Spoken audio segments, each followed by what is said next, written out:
गजाननं भूतगणादिसेवितं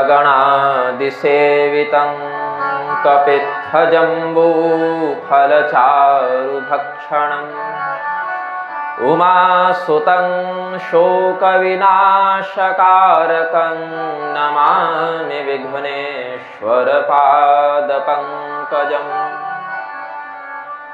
यन्मायावसवर्ति विश्वमखिलं ब्रह्मादिदेवासुरा यत्सत्त्वादमृषैव भाति सकलं रज्जौ यथा हेर्भ्रमः यत्पादप्लवमेकमेव हि भवाम्बोधैस्थितिर्षावतां वन्देऽहं तमशेषकारणपरं रामाख्यमीशं हरिम्। यस्योदये चेह जगत्प्रबुध्यते प्रवर्तते चाखिलकर्मसिद्धये ब्रह्मेन्द्रनारायणरुद्रवन्दितः स नः सदा यच्छतु मङ्गलं रविः। विश्वं दर्पणदृश्यमाननगरी तुल्यं निजान्तर्गतं पश्यन्नात्मनि मायया बहिर्योद्भूतं यथा निद्रया यः साक्षात् कुरुते प्रबोधसमये स्वात्मानमेवाद्वयं तस्मै श्री गुरुमूर्तये नम इदं श्रीदक्षिणामूर्तये। बाह्यान्तरकलामध्ये भाण्डब्रह्माण्डचारिणीं विश्यदां त्रिगुणातीतां वन्दे निग्रहकारिणीम्। ज्ञानस्यास्ति निधिर्यातां शङ्करं च द्विजोत्तमं शिवशक्तिसमायुक्तौ नमामि पितरौ निजौ। कस्तूरिकाकुङ्कुमचर्चितायै चितारजः पुञ्जविचर्चिताय कृतस्मराय विकृतस्मराय नमः शिवायै च नमः शिवाय। सीताराम गुणग्राम पुण्यारण्य विहारिणौ वन्दे विशुद्धविज्ञानौ कवीश्वर कपीश्वरौ। प्रेम से बोलिए आनंद कंद भगवान की। रामं विश्वमयं वन्दे रामं वन्दे रघूद्वहं रामं विप्रवरं वन्दे रामं श्यामाग्रजं भजे। हम इस व्याख्यान सत्र को प्रारंभ करने से पूर्व राम नाम से प्रसिद्ध चार तत्वों का अभिवादन करते हैं, चार तत्वों को प्रणाम करते हैं जिन्हें धर्मशास्त्रों ने राम इस शब्द से संबोधित किया।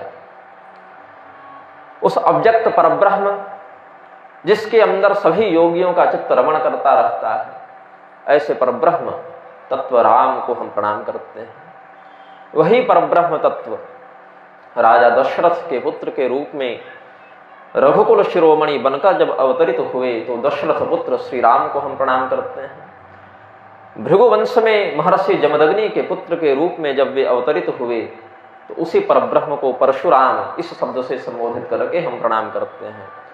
और यदुवंश में वसुदेव जी के माध्यम से पुनः वही परब्रह्म जब अवतरित हुए तो भगवान श्री कृष्ण के बड़े भाई बलराम के रूप में हम उन्हें प्रणाम करते हैं। प्रस्तुत कार्यक्रम का जो समय व्यवस्थापन आप लोगों ने किया है वो मेरी मानवीय बुद्धि की सीमा के परे है। क्योंकि दिनांक और समय जो हमारी जानकारी में था और व्यवहार जगत में जो दृष्ट हो रहा है उसमें थोड़ी विसंगति देखने को मिलती है। आशा करते हैं कि अब यह प्रवचन अंततः प्रारंभ हो गया है तो प्रतिदिन निश्चित समय पर चलेगा, क्योंकि मुझे आए हुए 3 दिन हो गए हैं और 3 दिन में यह प्रथम श्लोक हमने यहां से उच्चरित किया। अध्यात्म रामायण ऐसे तो देखें लघुकाय ग्रंथ है, बहुत विस्तृत कलेवर इसका भौतिक प्रारूप में नहीं देखने को मिलता। लगभग 66 अध्यायों का ही ये ग्रंथ है और संस्कृत निष्ठ व्यक्ति यदि चाहे तो एक ही बार एक ही आसन पर पूरी रामायण का पाठ भी कर सकते हैं। लेकिन इस रामायण के रचयिता महर्षि वेदव्यास जी हैं। महर्षि कृष्णद्वैपायन वेदव्यास जी ने अध्यात्म रामायण का लेखन किया है। वैसे देखें महर्षि बुध कौशिक मुनि के मत को चरितं रघुनाथस्य शतकोटि प्रविस्तरम् एकैकमक्षरं पुंसां महापातकनाशनम्। भगवान श्री रामचंद्र जी का चरित्र शतकोटि प्रविस्तर बताया गया। सैकड़ों करोड़ श्लोकों में भी इसका समापन नहीं किया जा सकता। महर्षि वाल्मीकि को माध्यम बनाकर भगवान ने श्री राम कथा को सर्वप्रथम इस पृथ्वी पर प्रकाशित करवाया। शतकोटि प्रविस्तर रामायण का जब लोगों ने पाठ सुना, गान सुना, इतने मुग्ध हो गए, इतने मोहित हो गए कि कहा ये रामायण हमें दे दो, ये रामायण हमें दे दो। उस रामायण को ग्रहण करने के लिए देवताओं में, मनुष्यों में, असुरों में, ऋषि महर्षियों में युद्ध होने लगा और उसी युद्ध के मध्य शतकोटि प्रविस्तर रामायण का भाग छिन्न भिन्न होने लगा। एक ही ग्रंथ को अलग अलग लोग अपने मध्य वितरित करने के लिए लड़ने लग जाएं, युद्ध करने लग जाएं तो पन्ने छत विछत होने लगते हैं, जीर्ण होने लगते हैं, फटने लगते हैं पृष्ठ ग्रंथ के। तो सभी लोगों ने विचार किया कि ऐसे तो श्री राम कथा की अवमानना हो जाएगी, छीना झपटी तो बुद्धिमान का लक्षण नहीं है। तो सभी लोगों ने मिलकर भगवान शिव से, भगवान महादेव से यह निवेदन किया कि आप ही श्री राम कथा का विभाजन कर दें। तो भगवान शिव ने, यद्यपि भगवान श्री रामचंद्र जी का चरित्र एकैकमक्षरं पुंसां महापातकनाशनम, एक एक अक्षर भी बड़े से बड़े पातक को नष्ट कर देता है, किंतु फिर भी यह क्या किया शिव जी ने, समान विभाजन करने का निर्णय लिया कि चलो ठीक है, तीनों लोकों में हम समान विभाजन करेंगे। तो 100 करोड़ श्लोकों में जो रामायण विभक्त थी, विस्तृत थी, उसको 33 करोड़ में बांट दिया। 1 करोड़ बच गए तो शिव जी ने कहा भैया ये 1 करोड़ हम रख लेते हैं, हमने परिश्रम किया है, तुम्हारे झगड़े को हमने सुलझाया है, तो 1 करोड़ हमें दे दो, 1 करोड़ श्लोकों वाली रामकथा हमें दे दो। कहा महाराज आप वैरागी हैं, योगी हैं, कैलाश पर रहते हैं, 1 करोड़ भी आपके लिए बहुत अधिक है। अभी तो ये 1 करोड़ भी विभाजित हो सकता है। भगवान शिव ने कहा अच्छा चलो ठीक है, 33 लाख में बांट दिए। बोले 1 लाख तो हमें दे दो। बोले महाराज 1 लाख समझ रहे हैं, 1 लाख में कितने श्लोक होंगे भाई, 1 लाख श्लोकों का ग्रंथ कितना बड़ा होगा, इसको थोड़ा और बांटिए। भगवान श्री महादेव जी ने फिर 1000 में बांटना शुरू किया तो 1000 बच गए। 1000 में फिर बांट दिया, 333 का समूह बना दिया तो 1 श्लोक बच गया। बोले 1 श्लोक तो हमें दे दो, 100 करोड़ों के विभाजन के बाद विभाजक को अपना भी तो कुछ मानदेय मिलना चाहिए, मानद के रूप में 1 श्लोक दे दो। बोले महाराज ये 1 श्लोक क्या बच गया, राम रामेति रामेति रमे रामे मनोरमे सहस्र नाम तत्तुल्यं राम नाम वरानने। पार्वती जी को कहा भगवान महादेव ने कि देखो देवी यही 1 श्लोक बच गया है, राम राम राम, यही सहस्र के बराबर है, हम इसको रख लेते हैं। तो लोकत्रयी के निवासी जनों ने भगवती से निवेदन किया कि मैया इसमें भी 32 अक्षर हैं इस श्लोक में, शिव जी 32 अक्षर का क्या करेंगे, इसमें भी थोड़ा विभाजन हो सकता है। तो भगवती ने कहा कि बालक चाहते हैं कि इस श्लोक को भी विभाजित किया जाए, इसमें 32 अक्षर हैं, तो 10-10 अक्षर तो बांट दिए, बचा 2 ही अक्षर राम। अब शिव जी ने देखा कि ये इस राम शब्द में भी कुछ अपना हिस्सा चाहते हैं, तो बोले अब विभाजन राम का तो नहीं होगा, तुम्हारा मस्तक का भले हो जाए, अब राम तत्व को हम विभाजित नहीं कर सकते, ये अखंड तत्व है, ये अविभाज्य तत्व है, ये अविनाशी तत्व है। और कहा कि जिस भी ऋषि के अंश में जो भी भाग गया हो उसी का आश्रय लेकर अपने अपने नाम से इसका संरक्षण करो, इसका विस्तार करो। तो वेदव्यास जी के अधिकार में जो भाग आया उसमें जिस शैली में श्री राम कथा का वर्णन किया गया है उसी को हम अध्यात्म रामायण के नाम से जानते हैं। ये विभाजन की कथा आनंद रामायण में वर्णित है। अब थोड़ा बृहद्धर्म पुराण की कथा का आश्रय लेकर कुछ उपोद्घात का वर्णन करते हैं। वेदव्यास जी के हृदय में यह विचार आया कि हमारे पास जो श्री राम कथा उपलब्ध हुई, हम उसका लेखन करके उसको अपनी शैली में वर्णित करके सुरक्षित कर दें, अपने शिष्यों को पढ़ाएं। तो ब्रह्मांड पुराण के अंतर्गत व्यवस्थित करते हुए उन्होंने अध्यात्म रामायण का लेखन किया है। जैसे महाभारत के अंतर्गत श्रीमद् भगवद गीता का लेखन कर दिया, वैसे ही ब्रह्मांड पुराण के अंतर्गत अध्यात्म रामायण को व्यवस्थित किया।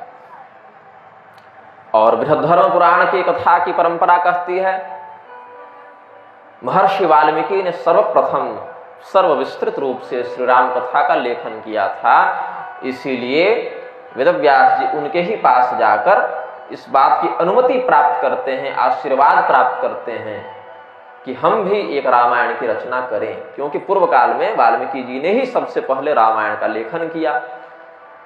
तो वाल्मीकि जी की कृपा हमें प्राप्त हो, आशीर्वाद हमें प्राप्त हो।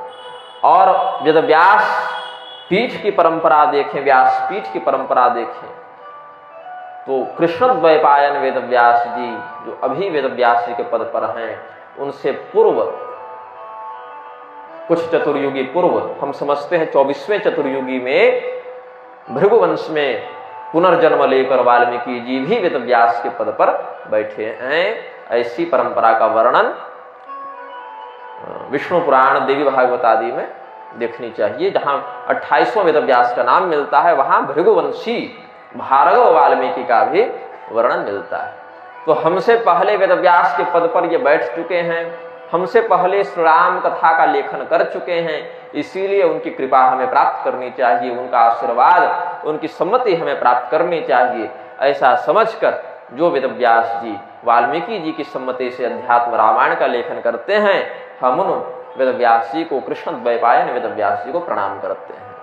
नमोस्तुते व्यास विशाल बुद्धे फुल्लारविन्दायतपत्र नेत्र येन त्वया भारत तैलपूर्ण प्रज्वालितो ज्ञानमय प्रदीपः। भगवान श्री रामचंद्र जी का कीर्तन करने से पहले हम भगवती सीता जी का संस्मरण करेंगे। सम्मोहन तंत्र में भगवान महादेव ने यह मर्यादा बताई है। ऐसी ही मर्यादा ब्रह्म वैवर्त पुराण आदि में भी वर्णित है।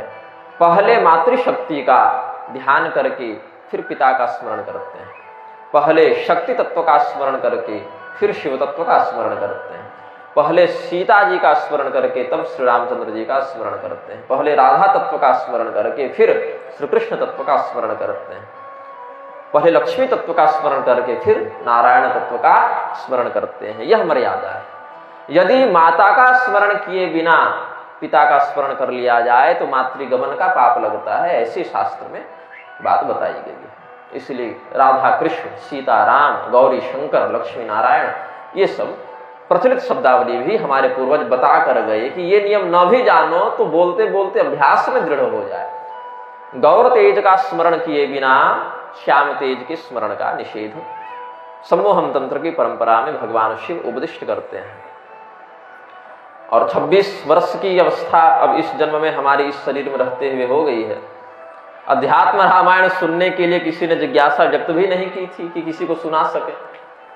अब बहुत से ग्रंथ आचार्य जनों के द्वारा अधीत तो होते हैं, लेकिन सुनना कोई चाहे तब तो सुनाए।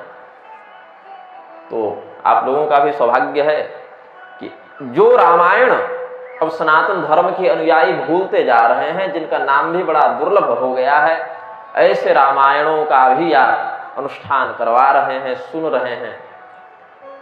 तो ये एक अच्छी बात है, हम इसका समादर करते हैं। यह भाव आपका और भी वृद्धि को प्राप्त हो, ऐसी हम शुभाशंसा व्यक्त करते हैं। इच्छा ज्ञान क्रिया शक्ति त्रयं यद्भाव साधनं तद्ब्रह्म सत्ता सामान्यं सीता तत्वमुपास्महे।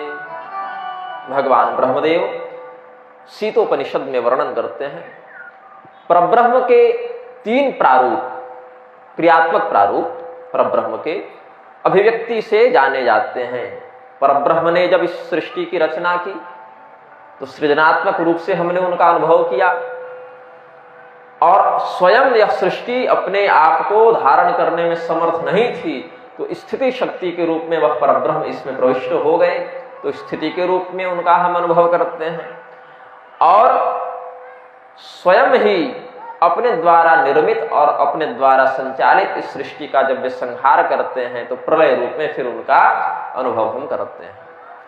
इन तीनों क्रियाओं को करने वाला ब्रह्म वस्तुतः है तो अक्रिय, करता कुछ नहीं, लेकिन जैसे सूर्य के ताप से हमारे शरीर में पसीने की रचना स्वयं दिख जाती है, उसमें सूर्य को या हमारे शरीर को कोई अलग से परिश्रम का बोध नहीं होता, वो स्वभावतः घटना घटित हो जाती है। ऐसे ब्रह्म और प्रकृति के संयोग से, सामान्य संयोग मात्र से सृष्टि स्थिति प्रलय की घटना घटित हो जाती है। इच्छा शक्ति से रचना, ज्ञान शक्ति से स्थिति और क्रिया शक्ति से संहार, ये जो परब्रह्म के सामान्य सत्तात्मक प्रारूप में घटित करा देती हैं, ऐसी भगवती सीता की हम वंदना करते हैं। भगवान श्री रामचंद्र जी का भी संस्मरण करते हैं। दक्षिणे लक्ष्मणो यस्य वामे च जनकात्मजा पुरतो मारुतिर्यस्य तं वंदे रघुनंदनम। भगवान श्री रामचंद्र जी के दाहिनी ओर लक्ष्मण जी विराजमान है। अगस्त संहिता का वचन है कि भगवान श्री रामचंद्र जी और लक्ष्मण जी में भेद नहीं देखना चाहिए।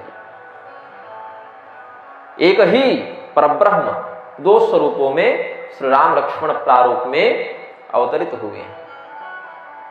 भगवान श्री रामचंद्र जी मर्यादा को पहले रखते हैं, लीला को पीछे रखते हैं, और लक्ष्मण जी लीला को पहले रखते हैं, मर्यादा को पीछे रखते हैं। उन्होंने देखा कि अरे हमारे भैया श्री रामचंद्र जी को राज्य बहिष्कृत करके ये जंगल भेजने का षड्यंत्र किया जा रहा है, तो बोले कि पिताजी को ही जेल में डाल देते हैं। तो यहां मर्यादा पीछे हो गई, लीला आगे हो गई, और भगवान ने कहा कि नहीं, पिताजी के वचन का समादर करते हुए हमें वन भी राज्य के ही समान प्रतीत होता है, इसीलिए हमारे लिए महल और जंगल में कोई भेद नहीं है। प्रसन्नतायां नगताभिषेकतस्तथा न ममले वनवास दुःखतः। अपने अभिषेक का, राज्याभिषेक का समाचार सुनकर भगवान को कोई हर्ष नहीं हुआ, और अपने वनगमन का समाचार सुनकर कोई क्लेश भी नहीं हुआ। उन्होंने मर्यादा को पहले रखा और लीला को उन्होंने पीछे रखा है। तो यही क्रियाभेद ही इनके स्वरूप भेद का कारण है, तत्वतः कोई भेद नहीं समझना चाहिए। ऐसा अगस्त मुनि ने अगस्त संहिता में सुतीक्ष्ण जी को बताया है, जिनके दक्षिण भाग में लक्ष्मण जी और वाम भाग में भगवती सीता विराजमान है। सामने कैंकर्य भाव का प्रदर्शन करते हुए श्री हनुमान जी विराजमान है। ऐसे परब्रह्म श्री रामचंद्र जी को हम प्रणाम करते हैं। हनुमान जी का संस्मरण करें। उल्लंघ्य सिंधो सलिलं सलीलं यष्टोकवह्निं जनकात्मजाया आदाय तेनैव ददाह लंकां नमामि तं प्राञ्जलिराञ्जनेयम्। पराशर संहिता में महर्षि पराशर जी ने मैत्रेय जी को जो वानर गीता सुनाई है, वानरों के द्वारा भगवान हनुमान जी की बड़ी स्तुति की गई। तो वानरों ने यह भाव व्यक्त किया है, वहां का है पराशर संहिता में पराशर जी ने मैत्रेय जी को जो वानर गीता सुनाई है, यही वानर गीता अगस्त जी ने इंद्र इत्यादि को भी सुनाई है। उसमें वानरों ने स्तुति की है। जब भगवती सीता जी की खोज में हम निकले थे, जहां तक हमारी गति थी हमने प्रयास किया खोज ले, जहां तक हम जा सकते थे वहां तक हमने भगवती सीता जी की खोज का प्रयत्न किया, किंतु पहुंच गए सागर तट पर और यहां आकर यह बोध हुआ कि इसके आगे हमारी गति नहीं है। एक ही छलांग में, एक ही प्रयास में लंका तक पहुंच जाना, ये दैहिक पराक्रम मात्र पर्याप्त नहीं है, क्योंकि ये पराक्रम अंगद जी भी दिखा सकते हैं, ऐसा अंगद जी ने कहा था।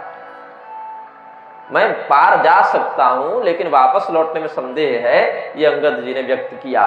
तो यहां पर बुद्धि, पराक्रम और मर्यादा तीनों का आश्रय लेना पड़ेगा।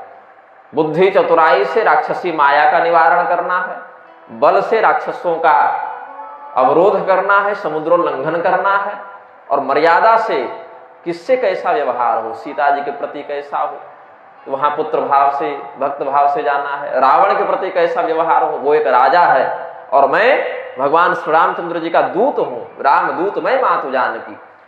तो भगवान के दूत भी हैं ये, भगवान के गुप्तचर भी हैं ये, भगवान के भक्त भी हैं ये।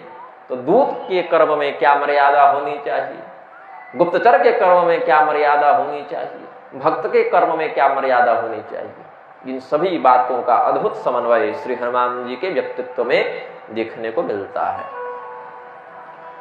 तो जिस समय हम सभी वानर बड़े हताश हो गए, बड़े चिंतित हो गए, अवसादग्रस्त हो गए कि इतने विशाल शतयोजन प्रविस्तर समुद्र का लंघन करके लंका जाना और वहां सीता जी का पता लग भी जाए तो बिना भगवान की कीर्ति को धूमिल किए सुरक्षित वापस भी आ जाना, ये कौन करे।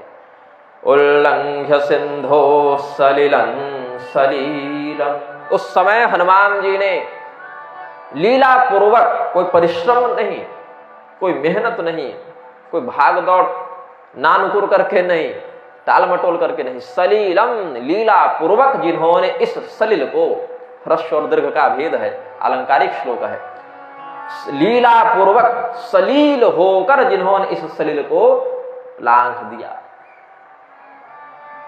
और लांघ कर क्या किया, यच्छोकवह्निं जनकात्मजाया आदाय तेनैव ददाह लंकां।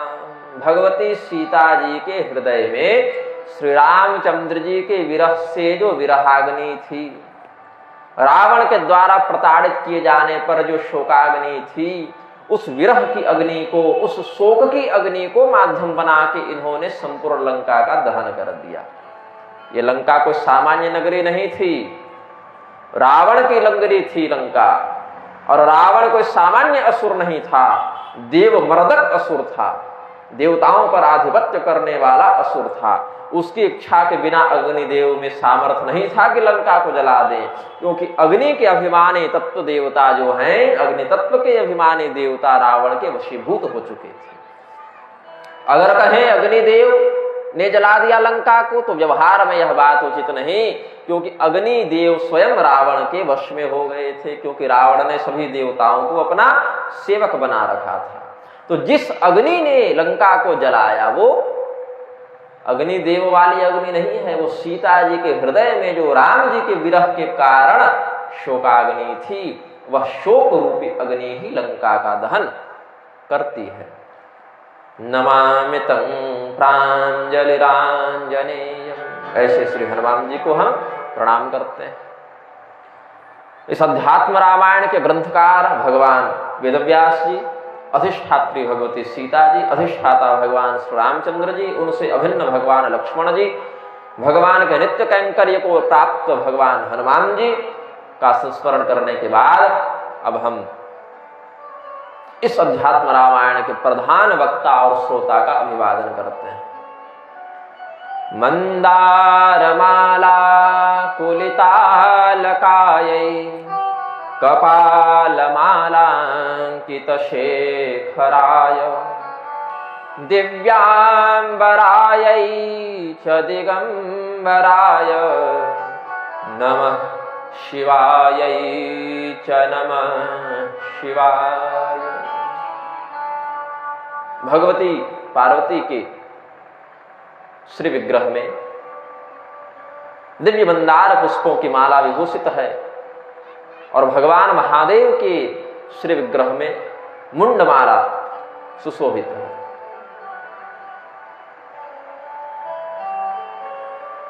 भगवती पार्वती जी ने दिव्य दिव्य सुंदर अलौकिक देव दुर्लभ वस्त्र और आभूषण को धारण किए हुए हैं। भगवान शिव वेद मर्यादा रूपी वस्त्र को ही धारण करते हैं ब्रह्मांड पुराण के ही अनुसार, इसीलिए बाहर से उनका वस्त्र दिखता नहीं तो लोग समझ लेते हैं ये निर्वस्त्र हैं। वस्तुतः वेद की मर्यादा ही जो सभी दिशाओं में अनंत रूप से व्याप्त है वही उनका वस्त्र है, ऐसा भगवान ने स्वयं स्पष्ट किया। और जो लोग वेद मर्यादा का उल्लंघन करते हैं, वेद मर्यादा का तिरस्कार करते हैं, ऐसे लोग बाहर से कितने भी सुंदर वस्त्र पहन लें तत्व दृष्टि में उन्हें नग्न ही कहा जाएगा। तो तात्विक रूप से वेद मर्यादा रूपी वस्त्रावृत और बाह्य लौकिक दृष्टि से दिगंबर स्वरूप को धारण करने वाले भगवान महादेव इस ग्रंथ के वक्ता और भगवती पार्वती जो इस ग्रंथ की श्रोत्री हैं उनको हम प्रणाम करते हुए इस अध्यात्म रामायण का व्याख्यान प्रारंभ करते हैं। सभी लोग अपने अपने सद्गुरुदेव का स्मरण कर लें। अप्रमेय त्रयातीत निर्मल ज्ञान मूर्तये मनोगिरांग विदुराय दक्षिणामूर्तये नमः। प्रत्यक्ष प्रमाण, अनुमान प्रमाण, शब्द प्रमाण इत्यादि से जो अतीत हैं, विलक्षण हैं, सत्व गुण, रजो गुण, तमो गुण से जो अतीत हैं, परे हैं, मल विक्षेप आवरण आदि से जो परे ज्ञान स्वरूपी चिन्मय है, मन के द्वारा जिनका चिंतन नहीं किया जा सकता, वाणी के द्वारा जिनका वर्णन नहीं किया जा सकता, अपितु जो मन वाणी इत्यादि तत्वों के अधिष्ठाता हैं, ऐसे ज्ञान स्वरूपी भगवान दक्षिणामूर्ति शिव को हम प्रणाम करते हुए अध्यात्म रामायण का व्याख्यान प्रारंभ करेंगे। थोड़ा आप लोग भगवान नाम संकीर्तन कर लें संक्षेप में। सीताराम सीताराम सीताराम जय सीताराम सीताराम सीताराम सीताराम जय सीताराम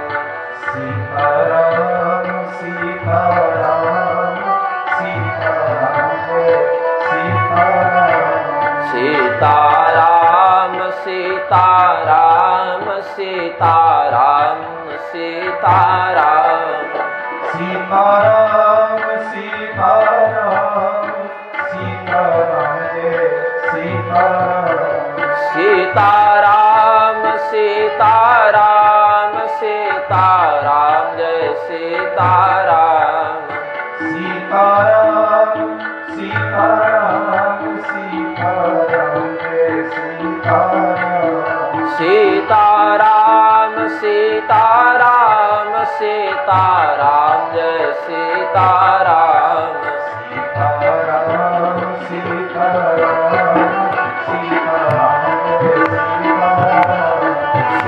सीताराम सीताराम सीताराम जय सीताराम सीताराम सीताराम सीताराम जय सीताराम सीताराम सीताराम सीताराम जय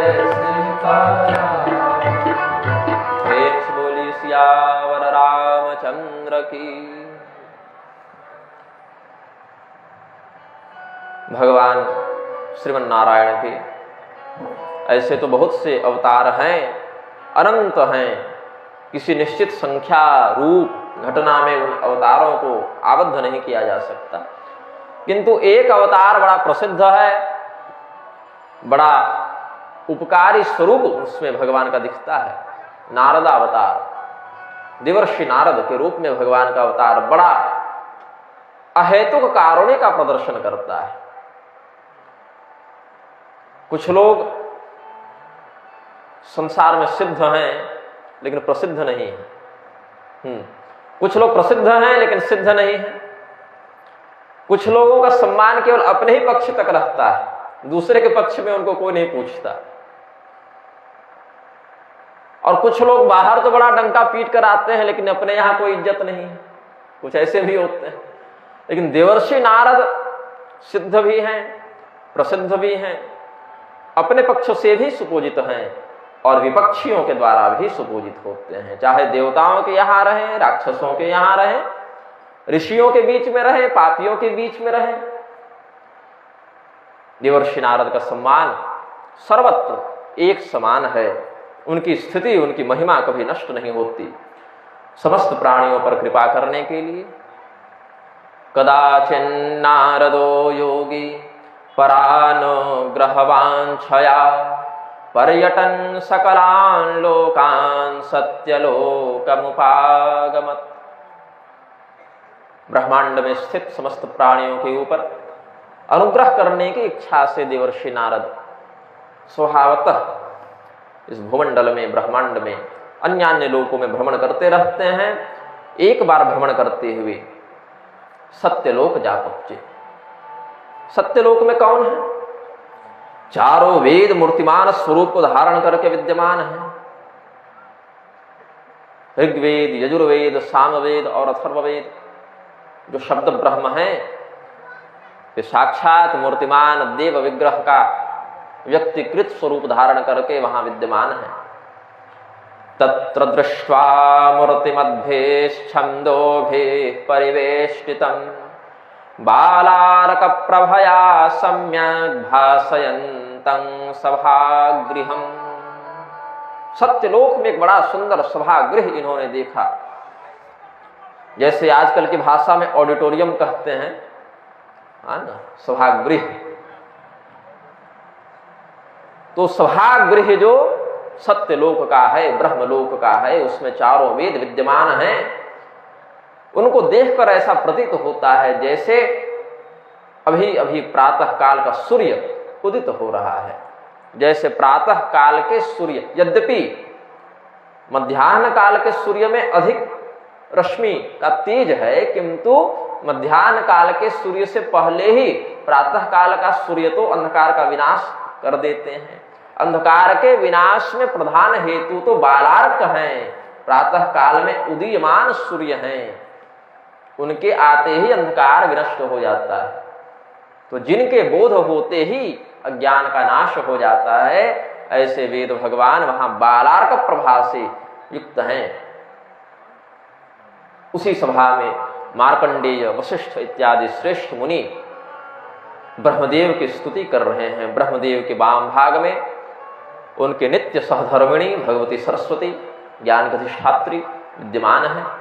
मार्कंडेयादि मुनिभिः स्तूयमानं मुहुर्मुहुः सर्वार्थ गोचर ज्ञानं सरस्वत्या समन्वितं चतुर्मुखं जगन्नाथं भक्ताभीष्ट फलप्रदं प्रणम्य दंडवत भक्त्या तुष्टाव मुनिपुंगव।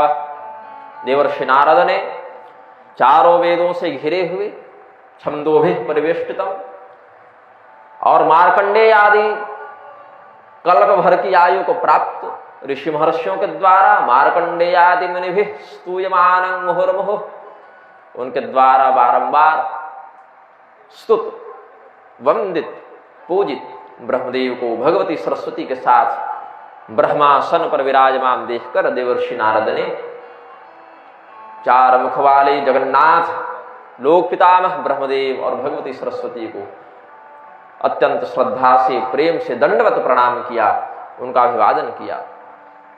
ब्रह्मदेव ने जब देखा कि हमारे मानस पुत्र देवर्षि नारद अत्यंत भक्ति भाव के द्वारा हमारा अभिवादन कर रहे हैं, हमें दंडवत प्रणाम कर रहे हैं, तो बड़े प्रसन्न होकर कहा। अब ब्रह्मदेव साक्षात ज्ञान के प्रवर्तक हैं, क्या धर्म है और क्या अधर्म है इसके विषय में स्पष्ट निर्णय करने का अधिकार ब्रह्मदेव को ही है। हम लोग क्या कर सकते हैं, अमुक ग्रंथ के इस प्रमाण से हम ऐसा समझते हैं, या अमुक ऋषि के अमुक दर्शन के अमुक सूत्र के आधार पर हम ऐसा समझते हैं, या हमारा यह मत है, ऐसा हम कर सकते हैं। हमें अपने द्वारा धर्म और अधर्म को पुष्ट करने के लिए किसी प्रमाण के प्रस्तुतिकरण की आवश्यकता है, किसी ऋषि के मत को सूत्र को व्यक्त करने की आवश्यकता होती है। हम अपने स्वातंत्र बल से नहीं कह सकते कि हम जो कह दें वही धर्म है और हम जो कह दें वही अधर्म है। धर्म और अधर्म के मध्य स्वातंत्र दृष्टि से निर्णय करने का अधिकार ब्रह्मदेव को है, ऐसा अन्य ग्रंथों के आश्रय से हम समझते हैं। ये भी हम अपने मन से नहीं कह रहे। भीष्म पितामह का यह मत है, ऐसा हमने बहुत पहले, जब मैं लगभग 6-7 वर्ष की अवस्था का था शरीर की दृष्टि से, तब हमने पढ़ा था, संभवतः महाभारत में पढ़ा था, जहां तक याद है। तो धर्म और अधर्म के मध्य सर्वलोक प्रवर्तक ब्रह्मदेव का वचन सर्वमान्य हो जाता है। ब्रह्मा के मुख से निकला वाक्य ब्रह्म वाक्य हो जाता है और ब्रह्म वाक्य मिथ्या नहीं होता। हाँ, कदाचित ब्रह्मदेव अगर अपने इस विशेषाधिकार का दुरुपयोग कर बैठे तब क्या होगा भाई? तो बोले इसके लिए ही तीनों की बात आई ना, ब्रह्मदेव को अकेला नहीं बैठाया गया, पूरी परिषद है त्रिदेवों की, ब्रह्मा विष्णु महेश। तो पंचमुखी ब्रह्मा का जो मुख धर्म विरुद्ध व्याख्यान कर रहा था उसका छेदन भगवान महादेव ने कर दिया। तो ब्रह्मदेव क्या हो गए? चतुर्मुखम जगन्नाथम भक्ताभीष्ट फलप्रदम। अधर्म का व्याख्यान करने वाला मुख जो ब्रह्मदेव का 5वां मुख था, वो पहले धर्म का भी व्याख्यान करता था, बाद में अधर्म का भी करने लग गया। तो शिव जी ने उस मुख को काट दिया। वही मुख बाद में अग्नि के रूप में भी परिणत हुआ, ऐसा भी अन्य ग्रंथों में वर्णन है। इसीलिए अग्नि में अच्छी चीज भी जलती है और बुरी चीज भी जलती है। सर्वभक्षी हो गए अग्निदेव। यज्ञ की आहुति को भी ग्रहण करते हैं और अंतिम संस्कार में शवों का दाहन भी करते हैं। तो धर्म और अधर्म, शुभाशुभ दोनों का समन्वय हो जाता है। अग्निदेव सर्वभक्षी इस उपाधि को धारण करते हैं, लेकिन फिर भी स्वयं उसके शुभाशुभ कर्मफल से लिप्त नहीं होते, अपवित्रता को धारण नहीं करते। तेजी यशांग न दोषाय वहने सर्वभुजो यथा, श्रीमद् भागवत में सुखदेव जी ने स्पष्ट किया। तो ब्रह्मदेव ने देखा कि हमारे पुत्र देवर्षि नारद अत्यंत भक्ति भाव से हमें प्रणाम कर रहे हैं। तो संतुष्ट चित्त से ब्रह्मदेव ने कहा, भगवान विष्णु के जितने भक्त हैं नारद, उसमें तुम सर्वोत्तम हो, सर्वश्रेष्ठ हो। यद्यपि देवर्षि नारद तो भगवान के अवतार ही हैं, लेकिन फिर भी अवतार भूत होकर भी उन्होंने जिस प्रकार से नारायण नारायण इस प्रकार से नित्य निरंतर संकीर्तन किया, वह अन्य जनों में देखने को नहीं मिलता। यहां तक कि अगर कोई व्यक्ति दूर से भी नारायण नारायण ऐसी मुद्रा बनाकर नाटक भी कर दे तो कहते हैं देवर्षि नारद का अभिनय कर रहा है, दूसरे की ओर ध्यान नहीं जाता। 5 वर्ष के ध्रुव को, गर्भस्थ प्रहलाद को, जिनमें अपने परिश्रम का तो कोई ज्ञान भक्ति इत्यादि नहीं थे, लेकिन भगवान के ओर इतनी दृढ़ता से देवर्षि नारद ने प्रेरित कर दिया कि 5-5 वर्ष की अवस्था वाले बच्चे भी भगवान को प्राप्त कर गए और हम आप यहीं भटके पड़े। देवर्षि नारद, हम अपने उद्धार के लिए भक्ति देवी का आश्रय लेते हैं, भक्ति का आश्रय लेने का आदेश गुरुजन देते हैं, और भक्ति देवी जब कष्ट में पड़ती है तो देवर्षि नारद का आश्रय लेती है। मत चिंतामपि नाशय, देवर्षि नारद आप हमारी चिंता का भी नाश करें। कोई भी व्यक्ति धर्मशास्त्रीय विषयों में कहीं उलझता है तो अपने गुरुजनों के पास जाता है। गुरुजी उलझते हैं तो जगत गुरु जी के पास जाते हैं। अब जगत गुरु जी असली हो तो असली बात बता दें और नकली हो तो नकली बात बता दें, लेकिन जाते जगत गुरु जी के पास है। अब तो गुरु पैदा नहीं होते ना, अब सीधे जगत गुरु पैदा हो रहे हैं सब। और ब्रह्मदेव देवर्षि नारद को क्या कहे हैं? यन्मायया दुर्जयया माम ब्रुवंती जगत गुरुम। जगत गुरु तो भगवान है भाई, वो तो मूर्ख लोग हैं जो भगवान की माया से मोहित होकर ब्रह्मा मुझे जगत गुरु मान बैठते हैं। लेकिन अब लोकैषणा के कारण सबको जगत गुरु ही बनना है। हालांकि लोक में भी जगत गुरु की उपाधि धारण करने की मर्यादा है, परंपरा है।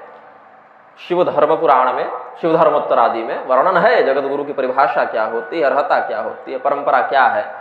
ये सब अलग विषय हैं, इसीलिए हम उस पर व्याख्यान नहीं करेंगे। लेकिन कहने का भाव यह है, मनुष्य भ्रमित होकर गुरु के पास जाता, गुरु जगत गुरु के पास जाते, और समस्त जगत गुरुओं के भी परमाचार्य कौन है? भगवान वेद व्यास जी। उन्हीं के ब्रह्मसूत्र का आश्रय लेकर, चाहे अद्वैत हो चाहे द्वैत हो, सभी आचार्य अपने सिद्धांतों को सिद्ध करते हैं, पुष्ट करते हैं, प्रवर्तित करते हैं। और वेद व्यास जी को जब असंतोष हुआ था तो उनके असंतोष का नाश किसने किया? देवर्षि नारद ने। ब्रह्मदेव ने कहा, संतुष्टस्तं मुनिं प्राह स्वयंभूर्वैष्णवोत्तमं किं प्रष्टुकामस्त्वमसि तद्वदिष्यामि ते मुने। हे महर्षि, हे मुनि नारद, वैष्णवों में सर्वश्रेष्ठ उत्तम, तुम्हारे मन में कोई प्रश्न है ऐसा तुम्हारी मुखाकृति से स्पष्ट होता है। तुम्हारे हृदय में जो भी प्रश्न व्याप्त हो, तुम्हारे मन में जो भी संदेह हो, तुम खुलकर कहो, स्पष्ट होकर अपनी बात रखो। क्या जानना चाहते हो? जो भी जानना चाहोगे मैं वह बताऊंगा, तद वदिष्यामि, मैं बताऊंगा। ऐसा जब आश्वासन ब्रह्मदेव ने दिया, वरद मुद्रा का प्रदर्शन किया, वरदान देने के लिए तत्पर हुए, ज्ञान का वरदान देने के लिए। तो देवर्षि नारद ने ये नहीं कहा कि ये वीणा पुरानी हो गई, नई वाली दिला दीजिए पिताजी, बड़ा भटकते भटकते थक गए हैं, एक घर बना दीजिए पिताजी, आप तो पूरे संसार को बनाने वाले हैं, इतने दिन अकेले रहे, मेरा विवाह करा दीजिए पिताजी। नहीं, देवर्षि नारद हमारे लिए मांगते हैं, अपने लिए नहीं। अपने लिए मांगे तो फिर संत नहीं है। अपने लिए मांगने की इच्छा कामना शेष रह गई तो संतत्व में कोई कमी है अभी, ऐसा समझना चाहिए। अपने लिए तो पशु भी याचना करता है, कुत्ता भी दरवाजे पर आता है तो रोटी के लिए आशा देखता है। अपने लिए, अपने सुख की कामना पशु भी करते हैं। जो दूसरे के सुख की कामना करने में तत्पर हो, उसमें संतत्व विद्यमान है, उसमें साधुता विद्यमान है, उसमें सज्जनता का लक्षण स्पष्ट है, ऐसा समझना चाहिए। इत्याकर्ण वचस्तस्य मुनिर्ब्रह्माणमब्रवीत् तत्तः श्रुतं मया सर्वं पूर्वमेव शुभाशुभम्। देवर्षि नारद ने कहा कि ब्रह्मदेव, आपके ही आशीर्वाद से, आपकी ही कृपा से हमने धर्म अधर्म शुभ अशुभ इन विषयों में लगभग सब जान लिया है, सब सुन लिया है। ऐसा तो कुछ अलग से नहीं है कि हम जानने के लिए आए हों। ऐसी तो कोई बात नहीं कि कहीं कोई विषय में मन फंस गया हो और हमें उसका ज्ञान अच्छे से न हो। ऐसा तो मुझे नहीं है कोई संदेह, क्योंकि आपके ही द्वारा पहले हमें धर्मशास्त्रों का विधिवत अध्ययन करा दिया गया है। आपकी कृपा से हमने धर्म और अधर्म का, अच्छे बुरे का, शुभ और अशुभ कर्मों का तत्वतः वर्णन श्रवण कर लिया है। लेकिन एक बात मैं पूछना चाहता हूं, इदानीमेकमेवास्ति श्रोतव्यं सुरसत्तम तद रहस्यमपि ब्रूहि यदि तेनुग्रहो मयि। यदि आप मुझ पर कृपा करना चाहते हैं, यदि आपका मेरे ऊपर अनुग्रह है, तो एक रहस्य हमें आप बताएं। अब रहस्य क्या है? सर्वत्र सर्वकाल में प्रकाशन के योग्य नहीं होता। रहस्य क्या है? उचित अधिकारी के समक्ष उचित काल में ही प्रकट किया जाना चाहिए। यदि सर्वत्र सर्वकाल में सार्वजनिक रूप से उसे प्रकट कर दिया जाए तो फिर वह रहस्य नहीं रह जाता। देवर्षि नारद ने आज का जो व्याख्यान है केवल महात्म्य पर मैं कहूंगा। अध्यात्म रामायण का जो महात्म्य है, हर ग्रंथ का एक महात्म्य होता है। तो ब्रह्मांड पुराण उत्तरखंड में जो महात्म्य अध्यात्म रामायण का वर्णित किया, इसी अध्यात्म रामायण का महात्म्य सूत जी ने शौनक जी को सुनाया है, हम आपको सुना रहे हैं। तो आज जो प्रथम दिन का जो व्याख्यान हम कर रहे हैं, अपने अनुसार प्रथम दिन का, तो अध्यात्म रामायण के महात्म्य का करेंगे और शेष 7 दिनों में सप्तकांड प्रवर्तित प्रविस्तर राम कथा का व्याख्यान करेंगे। प्रत्येक दिन एक एक कांड का व्याख्यान करते जाएंगे, तो 7 दिन में 7 कांड हो गए। और आज हम महात्म्य परक व्याख्यान करते हैं। तो देवर्षि नारद ने जिस रहस्य को जानने की जिज्ञासा व्यक्त की ब्रह्मदेव के सामने, वह क्या है, कौन सा रहस्य है?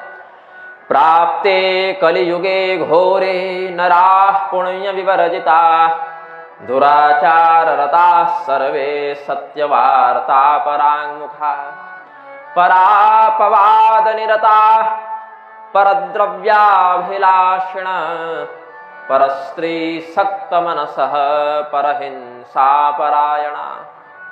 पिताजी ब्रह्मदेव, हम इस भूमंडल की ओर जब देखते हैं, अब ब्रह्मलोक में तो कलयुग का प्रभाव है नहीं, ये चतुर्युगीय व्यवस्था तो कर्मयोनि में आबद्ध जीवों के लिए, भूमंडल के लिए है, ब्रह्मलोक इत्यादि में नहीं है। सत्ययुग, त्रेता युग, द्वापर युग, कलियुग, ये सब ब्रह्मलोक में नहीं है। ये सब तो पृथ्वी के धर्म हैं। तो कहते हैं देवर्षि नारद, इस पृथ्वी को जब कलियुग ने आक्रांत कर लिया तो हमने क्या देखा? नराः पुण्य विवर्जिता, मनुष्यों के हृदय से, व्यवहार से पुण्य का लोप हो गया, पुण्य का लोप हो गया। दुराचार रता सर्वे, दुराचार में सभी लोग आसक्त हो गए हैं। दुराचार का क्या अर्थ है? सदाचार से जो भटक जाए वो दुराचार है। आचार प्रभवो धर्मो धर्मस्य प्रभुरच्युतः, आचार ही प्रधान धर्म है। धर्म का लक्षण कैसे पता चलता है? आचरण से पता चलता है। और इस धर्म के स्वामी भगवान अच्युत भगवान नारायण स्वयं है। तो आचार के कई भेद होते हैं। आचार प्रभो धर्मो धर्मस्य प्रभुरच्युतः, तो आचार कैसा हो? तो कहा वेदाचार भी है। वेदों ने संपूर्ण मानवों के लिए जो व्यवस्था बताई, किंवा लोकोत्तर दृष्टि से देखें तो देवताओं के लिए भी वेदों का अनुशासन विहित है। वे भी वेद मर्यादा का अतिक्रमण नहीं कर सकते, देवता भी। तो वेदाचार जो सबों पर लागू होता है।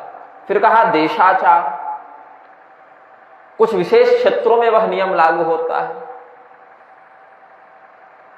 हर एक क्षेत्र में वह नियम लागू नहीं है। तो देशाचार हो गया। फिर कहा लोकाचार, कुछ नियम केवल उस देश में भी, कुछ विशेष लोक में व्याप्त होते हैं, कुछ विशेष जन समुदायों में व्याप्त होते हैं कुछ नियम। जाति परक भी बहुत से नियम होते हैं, अपने अपने जातियों में लोगों के विवाह इत्यादि में बहुत से ऐसे नियम होते हैं जिनका वर्णन वेद में नहीं है, लेकिन उस जाति के लोग मानते हैं। और उसके बाद लोकाचार के बाद कुलाचार, जो उसके वंश में, वंश परंपरा के अनुसार जो आचार चलता आ रहा है। तो ब्रह्मवैवर्त पुराण आदि में भगवती ने कहा, देवी भागवत इत्यादि में भी कहा कि वेदाचार, लोकाचार, ये सब में संतुलन बनाकर ही कार्य करना चाहिए। कोई ऐसा कृत्य हो जो हमारे वंश में, कुल में तो अच्छा लगे, लेकिन वेद से स्पष्ट विरोध हो जाए तो उसमें भी बड़ी सतर्कता की आवश्यकता है। और कुछ वेद में तो वर्णित हो लेकिन हमारे कुल के लिए वह उपयुक्त न हो, उसमें भी बड़ी सतर्कता की आवश्यकता है। तो दोनों में समन्वय स्थापित करके आचरण करना सदाचार है, और इसके विपरीत जाना ही दुराचार है। और इस कलयुग में लोग क्या करेंगे? दुराचार रता सर्वे सत्यवार्ता परांगमुखा, दुराचार में लिप्त रहेंगे और सत्यवार्ता से भटक जाएंगे। परापवाद निरता, दूसरे की निंदा में लिप्त रहेंगे। अब हमें एक नई उपाधि मिल गई है, निंदकाचार्य। कल ही प्राप्त हुई। क्यों भाई? तो पिछले 2 वर्षों से अभी तक हम स्वयं सिंहासन पर तो नहीं बैठे, लेकिन बड़े बड़े सिंहासनों को भगवती की कृपा से कुछ विदीर्ण करने का सौभाग्य मिला है। तो कह दिया लोगों ने कि ये सबकी निंदा करते रहते हैं। तो निंदा द्वेष भाव से नहीं करते भाई। कोई अशास्त्रीयता दिखे, अपने में भी दिखे, तो कह देते हैं कि हमसे यह प्रमादवश, अज्ञानतावश भूल हो गई, इसको सुधार लेते हैं। और दूसरे में दिखे तो कह देते हैं भाई तुम में ये गलती है, इसको देख लेना, अब देख लो तो बढ़िया और न देखो तो मैं निंदक। तो निंदा करना यदि धर्म रक्षा के लिए हो, उसकी शास्त्रीयता की पुष्टि करके अशास्त्रीयता का खंडन करने के लिए हो, धर्म सिद्धांत के संरक्षण के लिए हो, तो ऐसी निंदा अनर्थकारिणी नहीं होती।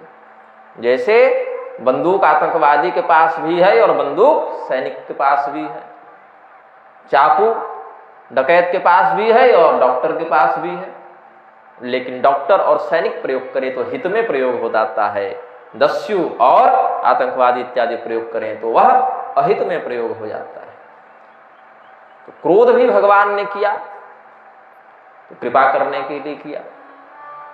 आचार्यगण किसी का खंडन करते हैं, किसी के शास्त्रीयता को सामने लाते हैं, तो उसमें प्रधान उद्देश्य यह होता है धर्म सिद्धांत की संरक्षण करते हुए धर्म सिद्धांत की स्थापना के माध्यम से परंपरा में आ रही विकृति को दूर करके सद्धर्म सिद्धांत को आगे आने वाली पीढ़ी में यथारूप पहुंचाना, न कि किसी को हेय या किसी को वरिष्ठ दिखाना।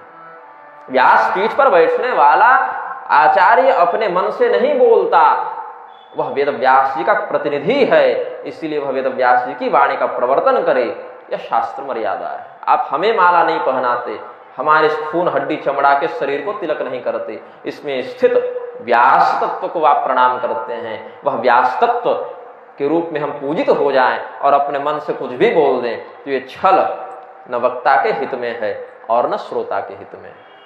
तो राग द्वेष पूर्वक लौकिक चर्चा आदि में किसी की चुगलखोरी करना, निंदा करना निंदा की श्रेणी में है, लेकिन धर्मशास्त्र के सिद्धांत को प्रकाशित करने के लिए किसी के अशास्त्रीय कृत्य और शास्त्रीय कथन का खंडन करना धर्म रक्षण में परिगणित होता है।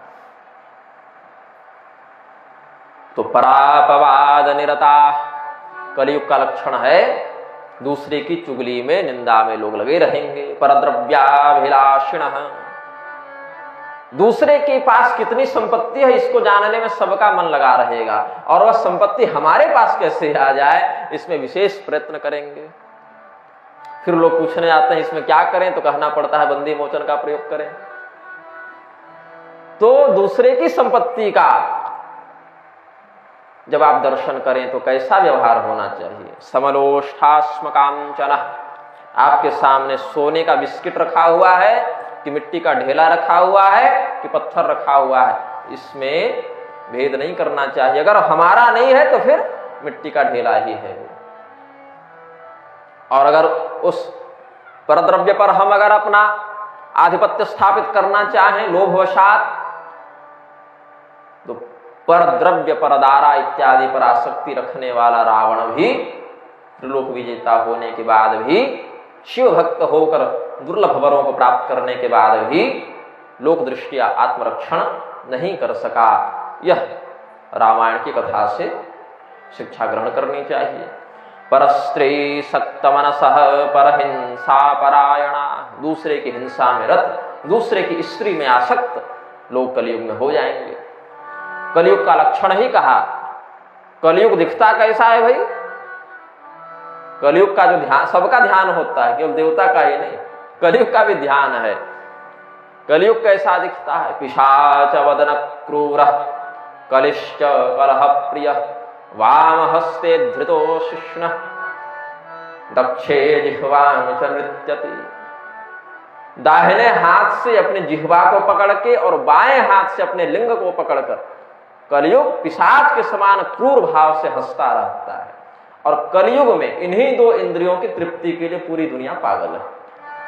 लिंग तृप्ति, यौन तृप्ति और जिह्वा तृप्ति। कहीं भी रमण कर दें और कहीं भी भक्षण कर लें, कुछ भी भक्षण कर लें। तो जिसका चरित्र दृढ़ है और आहार संशुद्ध है, ऐसे व्यक्तियों पर कलयुग का प्रभाव बहुत हद तक नहीं पड़ता। अब आप नाले के बगल में रहेंगे तो कुछ दुर्गंध भले आ जाए, लेकिन उसमें आप स्वयं तो जब तक लिप्त नहीं होंगे आपके देह में मलिनता नहीं आएगी। इसीलिए कलयुग के लक्षणों में क्या कहा?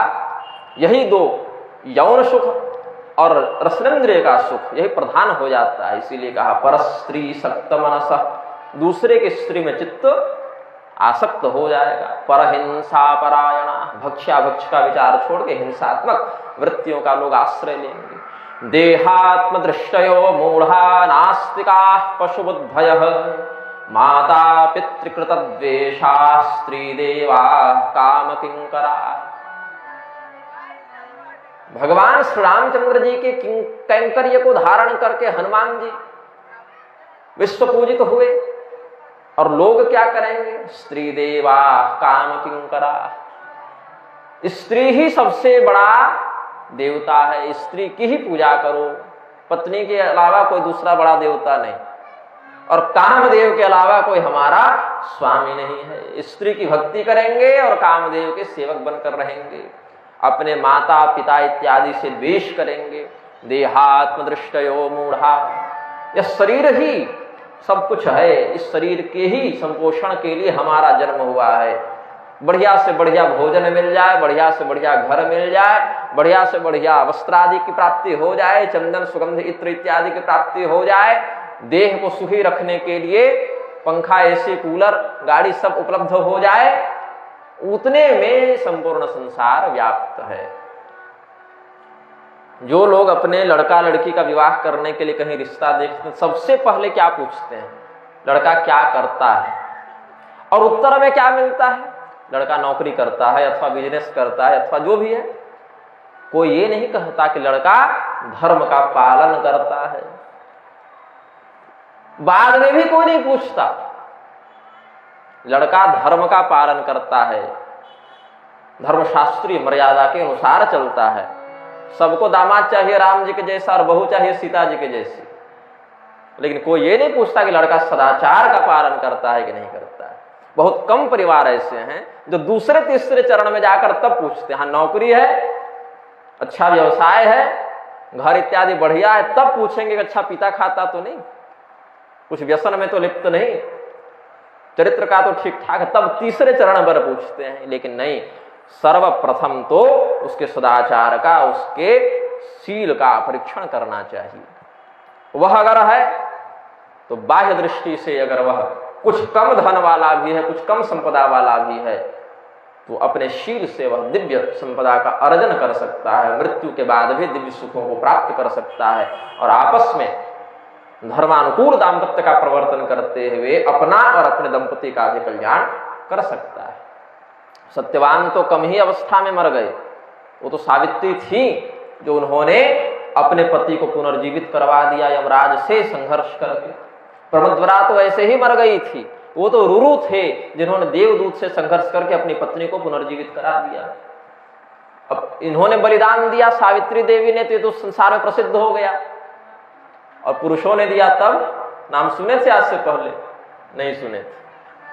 तो सती सावित्री ने अपने पति को पुनर्जीवित किया, ये तो सब जान गए, लेकिन अपनी पत्नी को जीवित करने के लिए पति ने भी संघर्ष किया, ये नहीं जाने ना। समानता कहां से आएगी? रुरु ने अपनी पत्नी, और दोनों महाभारत में ही है, ऐसा नहीं कि बाहर से कह रहे हैं, दोनों का वृत्तांत महाभारत में। कहने का तात्पर्य है, पत्नी अगर अच्छी हो तो पति के ऊपर आए संकट को अपने धर्माचरण से टाल देती है, और पति अगर सद्धर्मनिष्ठ हो तो अपने पत्नी पर आए संकट को भी वह टाल देता है। इसलिए दोनों में शील की, सदाचार की प्रधानता होनी चाहिए, ये भाव। विप्रालोभग्रहग्रस्ता वेद विक्रय जीविनः धनार्जनार्थमभ्यस्त विद्या मद विमोहिता। जो ब्राह्मण गण है उनसे अपेक्षा की जाती है, आशा की जाती है। ब्राह्मणों के लिए शम दम प्रति तितिक्षादि अष्ट गुणों का वर्णन शास्त्र करते हैं, तो उन विप्रोचित गुणों का आश्रय ग्रहण करते हुए वे समाज का मार्गदर्शन करेंगे। यह समाज ब्राह्मणों के लिए पुत्र के समान है, और ब्राह्मण समाज के लिए पिता के समान होता है। ब्राह्मण को अपना पिता समझे, यह समाज का कर्तव्य है, और ब्राह्मण समाज को अपना पुत्र समझे, यह ब्राह्मणों का कर्तव्य है। लेकिन कलयुग के प्रकोप से क्या हो गया? विप्रालोभग्रहग्रस्ता, ब्राह्मणों में भी लोभ व्याप्त होने लग गया। इनके विद्याध्ययन का उद्देश्य अपना उद्धार करना नहीं हो गया, अपने प्रजा का, अपने अनुयायी भक्तों का, यजमानों का कल्याण करना नहीं हो गया, अपितु धनार्जनार्थमभ्यस्त इनका प्रधान उद्देश्य हो गया मात्र उदर भर लेना, पेट पाल लेना। ये दोष ब्राह्मणों में व्याप्त हो गया। क्षत्रियों में प्रजा की रक्षा करने का उत्तरदायित्व तो भगवान ने दिया है, क्षत्रिय अपने कर्म से विमुख हो गए। प्रजा की अर्थव्यवस्था का भार भगवान ने वैश्य वर्ण को दिया है, अपने कर्तव्य से वे विमुख होने लगे। समाज में शिल्प, कौशल, तकनीक इत्यादि समस्त जितने भी आज सर्विस सेक्टर कहते हैं ना, वो सब शूद्रों के हाथ में भगवान ने दिया था। आज उसको भी सब छोड़ दिए और चारों वर्ण क्या किए हैं, अपने अपने जातिगत कौशल को छोड़कर रेल की पटरी उखाड़ने में लगे हैं कि हमें नौकरी क्यों नहीं दे रही है सरकार। भगवान ने जो आजीविका आपको दे रखी थी उसका तो परित्याग कर दिया आपने, वो सारी आजीविका विधर्मियों ले गए और उसके बाद आपको रेल की पटरी उखाड़नी कि हमें सरकार आजीविका दे। तो जो प्रकृति प्रदत्त आजीविका है, वर्णगत आजीविका है, उसका परित्याग करके यदि वैकल्पिक आजीविका को आप अपना भी लेंगे तो प्रत्येक पीढ़ी में वह संघर्ष जारी रहेगा। वर्णगत आजीविका पर आश्रित रहने वाला व्यक्ति अपने साथ साथ अपने परिवार और समाज को भी आजीविका और सम्मान की दृष्टि से सुरक्षित कर देता है। भगवान ब्रह्मदेव के समक्ष देवर्षि नारद अपनी पीड़ा को व्यक्त कर रहे हैं। त्यक्तस्वजाति कर्माण प्रायशः परवंचका क्षत्रियाश्च तथा वैश्याः स्वधर्म त्यागशीलिनः तदवच्छुद्राश्च ये केचित् ब्राह्मणाचार तत्पराः स्त्रियश्च प्रायसो भ्रष्टा भर्तृवज्ञान निर्भया। जो शूद्र गण हैं वो अपना आचार छोड़कर ब्राह्मणों के समान कर्म करने लगेंगे, व्यासपीठ आदि पर आरूढ़ होने लगेंगे। ब्राह्मण अपना कर्म छोड़कर शूद्र वृत्ति को धारण कर लेंगे, नौकरी इत्यादि में लग जाएंगे। क्षत्रिय अपना कार्य छोड़कर व्यापार में उतर जाएंगे और वैश्य वर्ण व्यापार छोड़कर आर्मी वाला फॉर्म भरते रहेंगे। तो जिसका जो काम भगवान ने बताया वो छोड़कर बाकी सभी लोग अपने अपने वर्णगत मर्यादा का अतिक्रमण करके पर वर्ण के कर्म में प्रवृत्त होने लग जाएंगे। स्त्रियों में भी प्रायः अपने सौंदर्य को विकसित करने का, प्रकाशित करने का, सबों के सामने सौंदर्य के प्रदर्शन का भाव दिख जाएगा। और ये दुर्भाग्य का विषय है कि जिस देश में ऐसी वीरांगना, ज्ञानिनी, उदार चित्त वाली स्त्रियां होती थी, अब सबको रील बना बनाकर नाचना है। हमारे भारत में 10 वर्षों के अंतर्गत इतनी भ्रष्टता आ गई चरित्र और आचार की दृष्टि से कि समझ में नहीं आता कि देवालय कहाँ स्थित है और वेश्यालय कहाँ स्थित है। यह कलयुग का बड़ा कठोर बाहुल्य देखने को मिलता है। आज के माताओं को भी, पिताओं को भी और कन्याओं को भी अपने शील का संरक्षण, ये वो देश है, मुझे रानी का नाम याद नहीं आ रहा, राजस्थान की बात है, जब राजतंत्र था, एक व्यक्ति ने अपने विवाह के दिन अपनी साली का हाथ पकड़ लिया तो उन्होंने हाथ काट दिया उनका कि मेरे हाथ पकड़ने का अधिकार केवल मेरे पति को है, आपको नहीं। ये सम्मान अपने शील की रक्षा के लिए था। और आज स्वयं ही अंग प्रदर्शन आदि के माध्यम से लोग अपने शील को नष्ट करते जा रहे हैं, उसका विक्रय करते जा रहे हैं।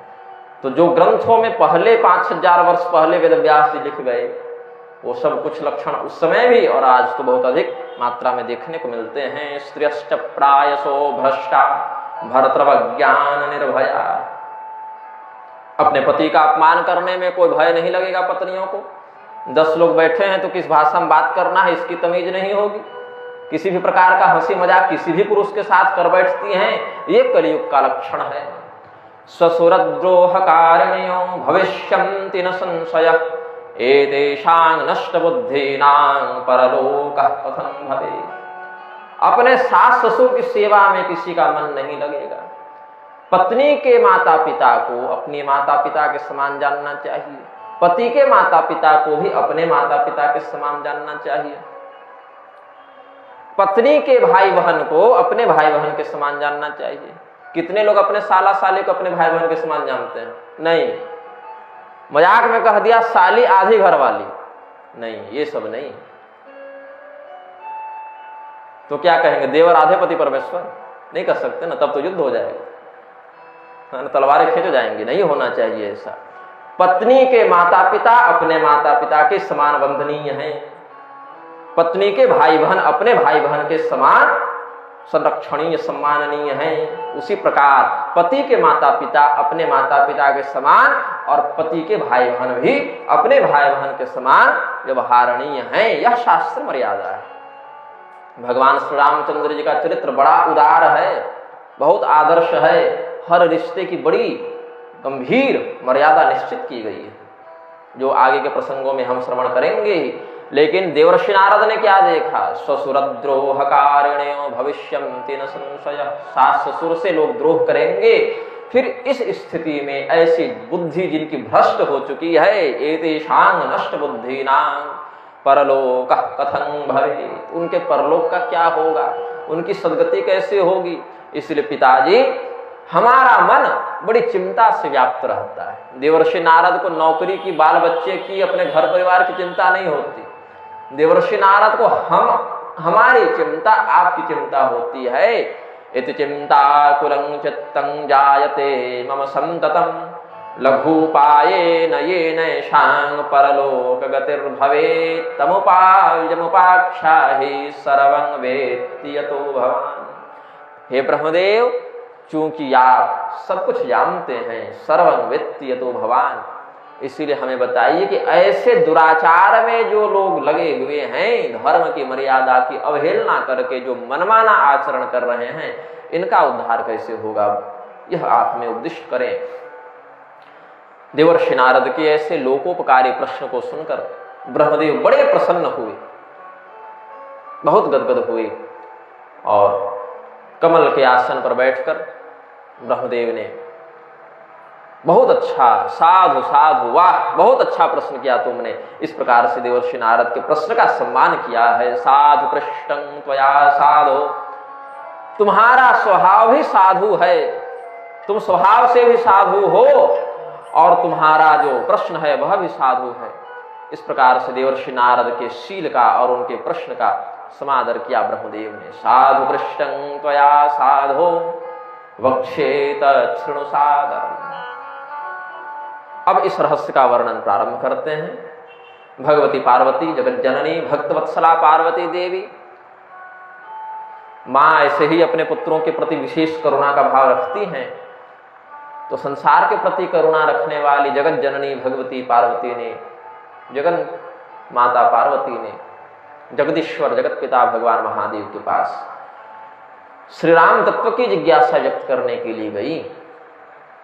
अत्यंत विनय पूर्वक उन्होंने पूछा, पुरा त्रिपुरहंतारं, त्रिपुरासुर का वध करने वाले भगवान महादेव के पास जाकर पार्वती भक्तवत्सला, अपने भक्तों पर कृपा करने वाली देवी पार्वती ने श्री राम तत्वं जिज्ञासु पप्रच्छ विनयान्विता, विनय पूर्वक बड़े सदाचार के साथ, शिष्टाचार के साथ भगवान महादेव से प्रश्न किया। और उस समय जो प्रश्न किया, उसी पुराण को अध्यात्म रामायण के नाम से बताया जाता है। पुराण की संज्ञा इसे प्राप्त है। क्यों कहा? पुरा नवं नवं भवती इति पुराणम, जो बहुत प्राचीन है लेकिन बार बार नया प्रतीत हो, उसका नवीनीकरण किया जाए, उसे पुराण कहते हैं। तो वेदव्यास जी पुराण प्रवर्तक हैं। ब्रह्मांड पुराण के उत्तरखंड के अंतर्गत अध्यात्म रामायण का उन्होंने स्थान व्यवस्थित किया, इसीलिए पुराणांश होने से पुराण संज्ञा हो गई। और यह कथा बहुत प्राचीन है, फिर भी बारंबार नए के समान हम इसका व्याख्यान करते हैं, इसीलिए भी पुराण कह दिया। पुराणोत्तम अध्यात्म रामायणमिति स्मृतम्। जब भगवती पार्वती जी ने देखा अलग अलग पापों में लोग लिप्त हैं, अलग अलग प्रकार के कलुष से आक्रांत चित्त हैं, तो उनका उद्धार कैसे होगा, इस प्रकार की करुणा को हृदय में रखते हुए जिज्ञासा व्यक्त करती हैं। तत्पार्वती जगद्धात्री पूजयित्वा दिवानिशम् आलोचयन्ति स्वानंद मग्ना तिष्ठति साम्प्रतम्। देवर्षि पार्वती ने जब अध्यात्म रामायण सुना था तो उनके मन में कोई शंका, कोई जिज्ञासा शेष नहीं रही। आज भी दिन रात वे इस तत्व का चिंतन करती रहती हैं, भगवान की पूजा करती रहती हैं, स्वयं जगत धात्री होकर भी श्री राम तत्व का अनुसरण करती हुई अध्यात्म रामायण के चिंतन में भगवती पार्वती लीन रहती हैं। अब तुम्हारे माध्यम से वह जो दिव्य रहस्य भगवती पार्वती को भगवान महादेव ने बताया था, हे देवर्षि नारद, तुम्हारे माध्यम से वह पुनः इस संसार में प्रकट होने वाला है।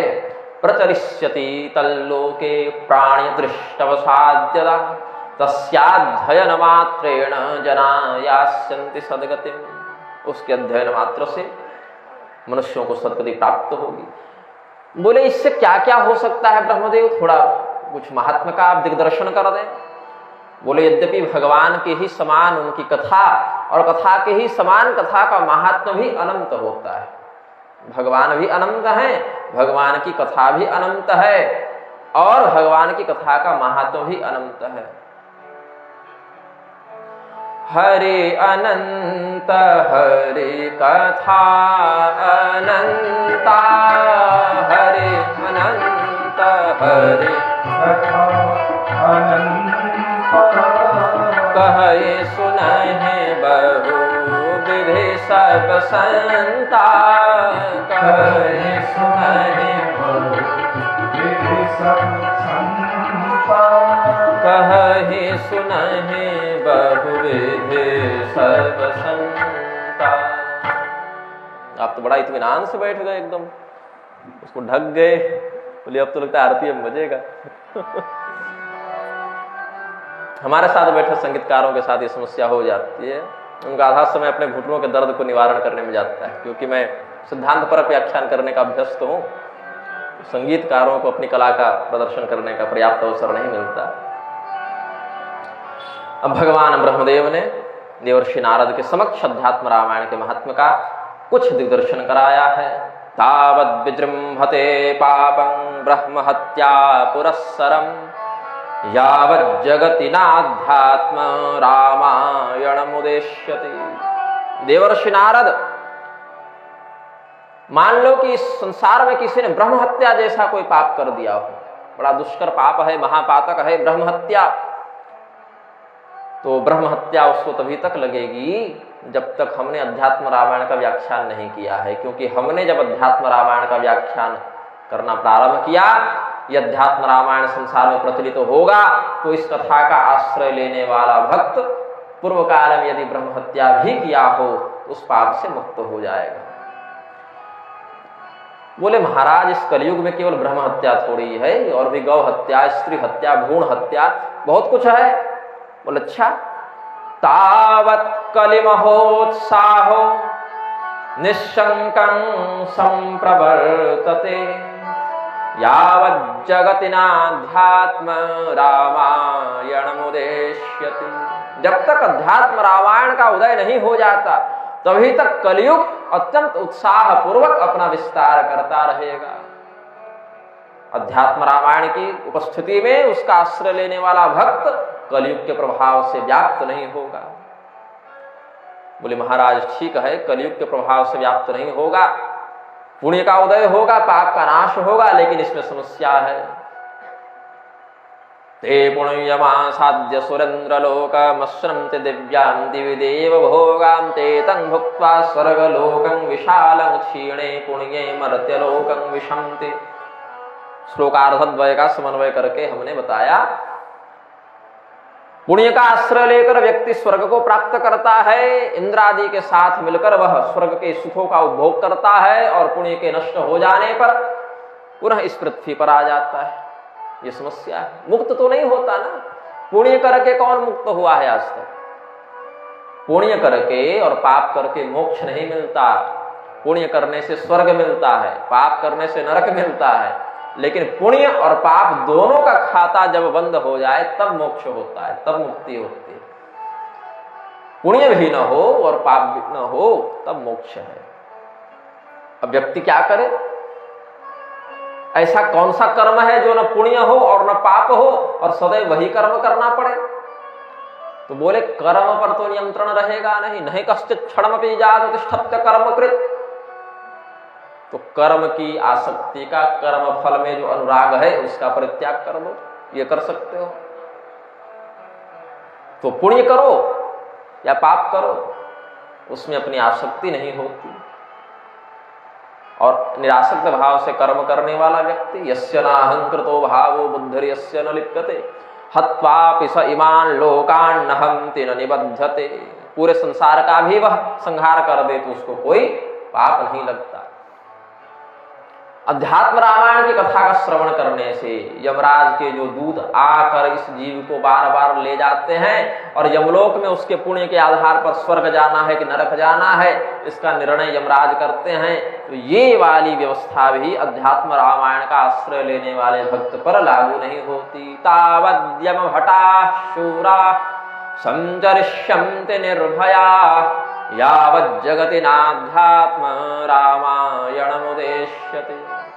अध्यात्म रामायण की कथा का जब तक उदय नहीं हुआ है तभी तक यमराज के दूत भी, यमराज के अत्यंत वरिष्ठ पराक्रमी सैनिक भी निर्भय होकर भ्रमण करते हैं। तावत् सर्वाणि शास्त्राणि विवदन्ते परस्परं तावत् स्वरूपं रामस्य दुर्बोधं महतामपि यावत् जगति नाध्यात्म रामायणमुदेश्यति। अलग अलग धर्म शास्त्रों में कर्मानुबंध के आधार पर, अर्थवादिनी श्रुति के आधार पर अलग अलग बातें वर्णित हैं। ये व्रत करो, ये जप करो, ये दान करो, ये पूजा करो। अलग अलग माध्यम से अलग अलग धर्म शास्त्रों ने अलग अलग मार्गों का उपदेश किया है। सभी मार्ग कल्याण के लिए ही हैं, लेकिन कौन सा मार्ग ज्यादा उपयुक्त है, ज्यादा सही है, ज्यादा सरल है, ज्यादा श्रेष्ठ है, इसमें सभी विवाद करते रहते हैं। उन धर्मशास्त्रों के अनुयायी आपस में लड़ते रहते हैं। हमारा वाला संप्रदाय सबसे बढ़िया, हमारा वाला सबसे बढ़िया, हमारे द्वारा जिस उपासना पद्धति का आश्रय लिया गया है वही सबसे अच्छी उपासना पद्धति है, इत्यादि विषयों में अलग अलग शास्त्र और उन शास्त्रों के अनुयायी विवाद करते रहते हैं। और जब तक ये भटकते रहते हैं तब तक परब्रह्म श्री रामचंद्र जी के स्वरूप को नहीं समझ पाते। लेकिन जब अध्यात्म रामायण की कथा का उदय होगा तो भगवान श्री रामचंद्र जी के स्वरूप का उन्हें बोध हो जाएगा, ये विवाद समाप्त होगा और जीव का कल्याण हो जाएगा। अध्यात्म रामायण संकीर्तन श्रवणादिजं फलं वक्तुं न शक्नोमि कार्त्स्नेन मुनिसत्तम। हम इसके महात्म का वर्णन संपूर्णता से करने में तो समर्थ नहीं हो सकते नारद। 4 मुख हैं ब्रह्मदेव के और आयु बड़ी दीर्घ है, न बोलने के लिए मुख की कमी और न समय की कमी। हमारे पास तो एक ही मुख है और समय की सीमा है, इसीलिए हम संक्षिप्त रूप में कहते हैं। हम तो बहाना कर सकते हैं कि समय नहीं है, एक ही मुख है, तो कितना बोलेंगे। लेकिन जिनके पास 4 मुख हैं और समय का कोई बंधन नहीं, लोक दृष्टि से देखें तो ऐसे ब्रह्मदेव भी कहते हैं फलं वक्तुं न शक्नोमि कार्त्स्नेन मुनिसत्तम। हम इसके फल को संपूर्णता से वर्णित करने का सामर्थ्य नहीं रखते, ये ब्रह्मदेव ने कहा, स्वीकार किया। अब आजकल के आचार्यगण क्या कहेंगे, अरे हम ही तो जानते हैं, सो सब जानते हैं, हम जो बता दे वो कोई न बता पाए। लेकिन ब्रह्मदेव कहते हैं कि नहीं भैया, हम भी संपूर्णता से नहीं बता सकते, हमारे अंदर वो सामर्थ्य नहीं है।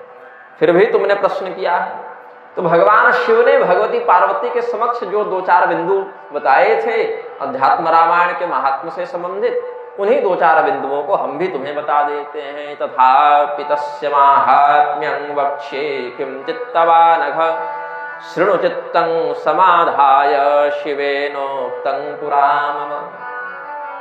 भगवती पार्वती के समक्ष अध्यात्म रामायण का व्याख्यान किया गया। वह अध्यात्म रामायण अन्य देवताओं को भी कुछ मात्रा में उपलब्ध हुआ है, क्योंकि शिवजी भगवती पार्वती के साथ ऐसे अकेले तो बैठकर बात करते नहीं, उनके अन्य गण भी रहते हैं। बीच बीच में ऋषि महर्षि देवी देवता भी आते जाते रहते हैं, क्योंकि पता है इनके यहाँ तो निरंतर कथा इत्यादि चलते ही रहती है। तो बीच बीच में जाकर शिव पार्वती संवाद के माध्यम से धर्म रहस्य को ऋषि महर्षि भी श्रवण करते रहते हैं। जैसे ब्रह्मदेव के पास देवर्षि नारद गए तो देखा मार्कंडेय इत्यादि बैठे हुए थे सभा में, वैसे ही शिव जी जब ज्ञान सत्र का व्याख्यान प्रारंभ करते हैं तो अन्य देवता ऋषि महर्षि भी आते जाते रहते हैं धर्म लाभ के लिए।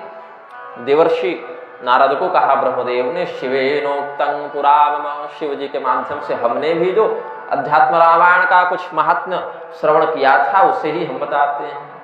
अध्यात्म रामायणतः श्लोकं श्लोकार्धमेव वा यह पठेद भक्ति संयुक्तः स पापान् मुच्यते क्षणा। पूरे अध्यात्म रामायण का नहीं बता रहा हूं, एक श्लोक का भी कहो तो नहीं, श्लोक अथवा आधा श्लोक भी यदि कोई व्यक्ति भक्ति से युक्त होकर पढ़े तो उसी क्षण सभी पापों से मुक्त हो जाता है।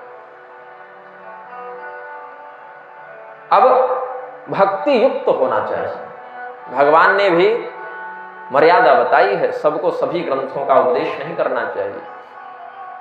अर्जुन को गीता बता दी भगवान ने, भक्त्या तुनन्यया, अनन्य भक्ति के कारण अर्जुन विश्वरूप दर्शन हुआ, गीता ज्ञान मिला।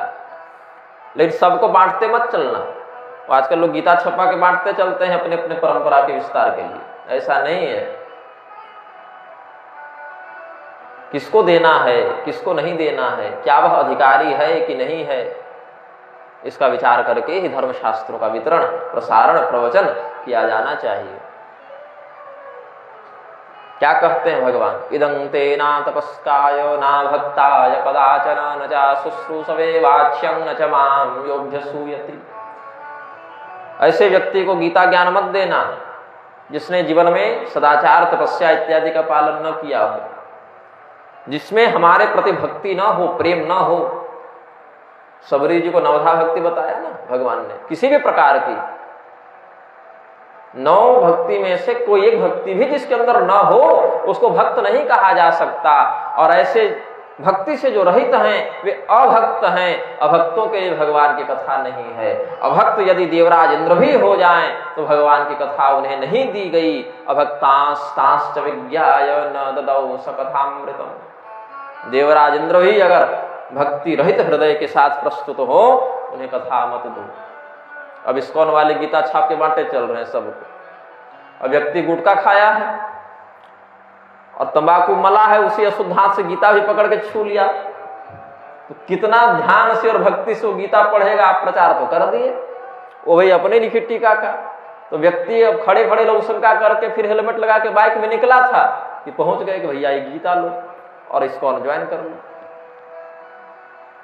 तो ये मर्यादा खंडित होगी कि नहीं होगी? मैं थोड़ा कड़वा बोलता हूं, पचाने का अभ्यास बनाइएगा कल से।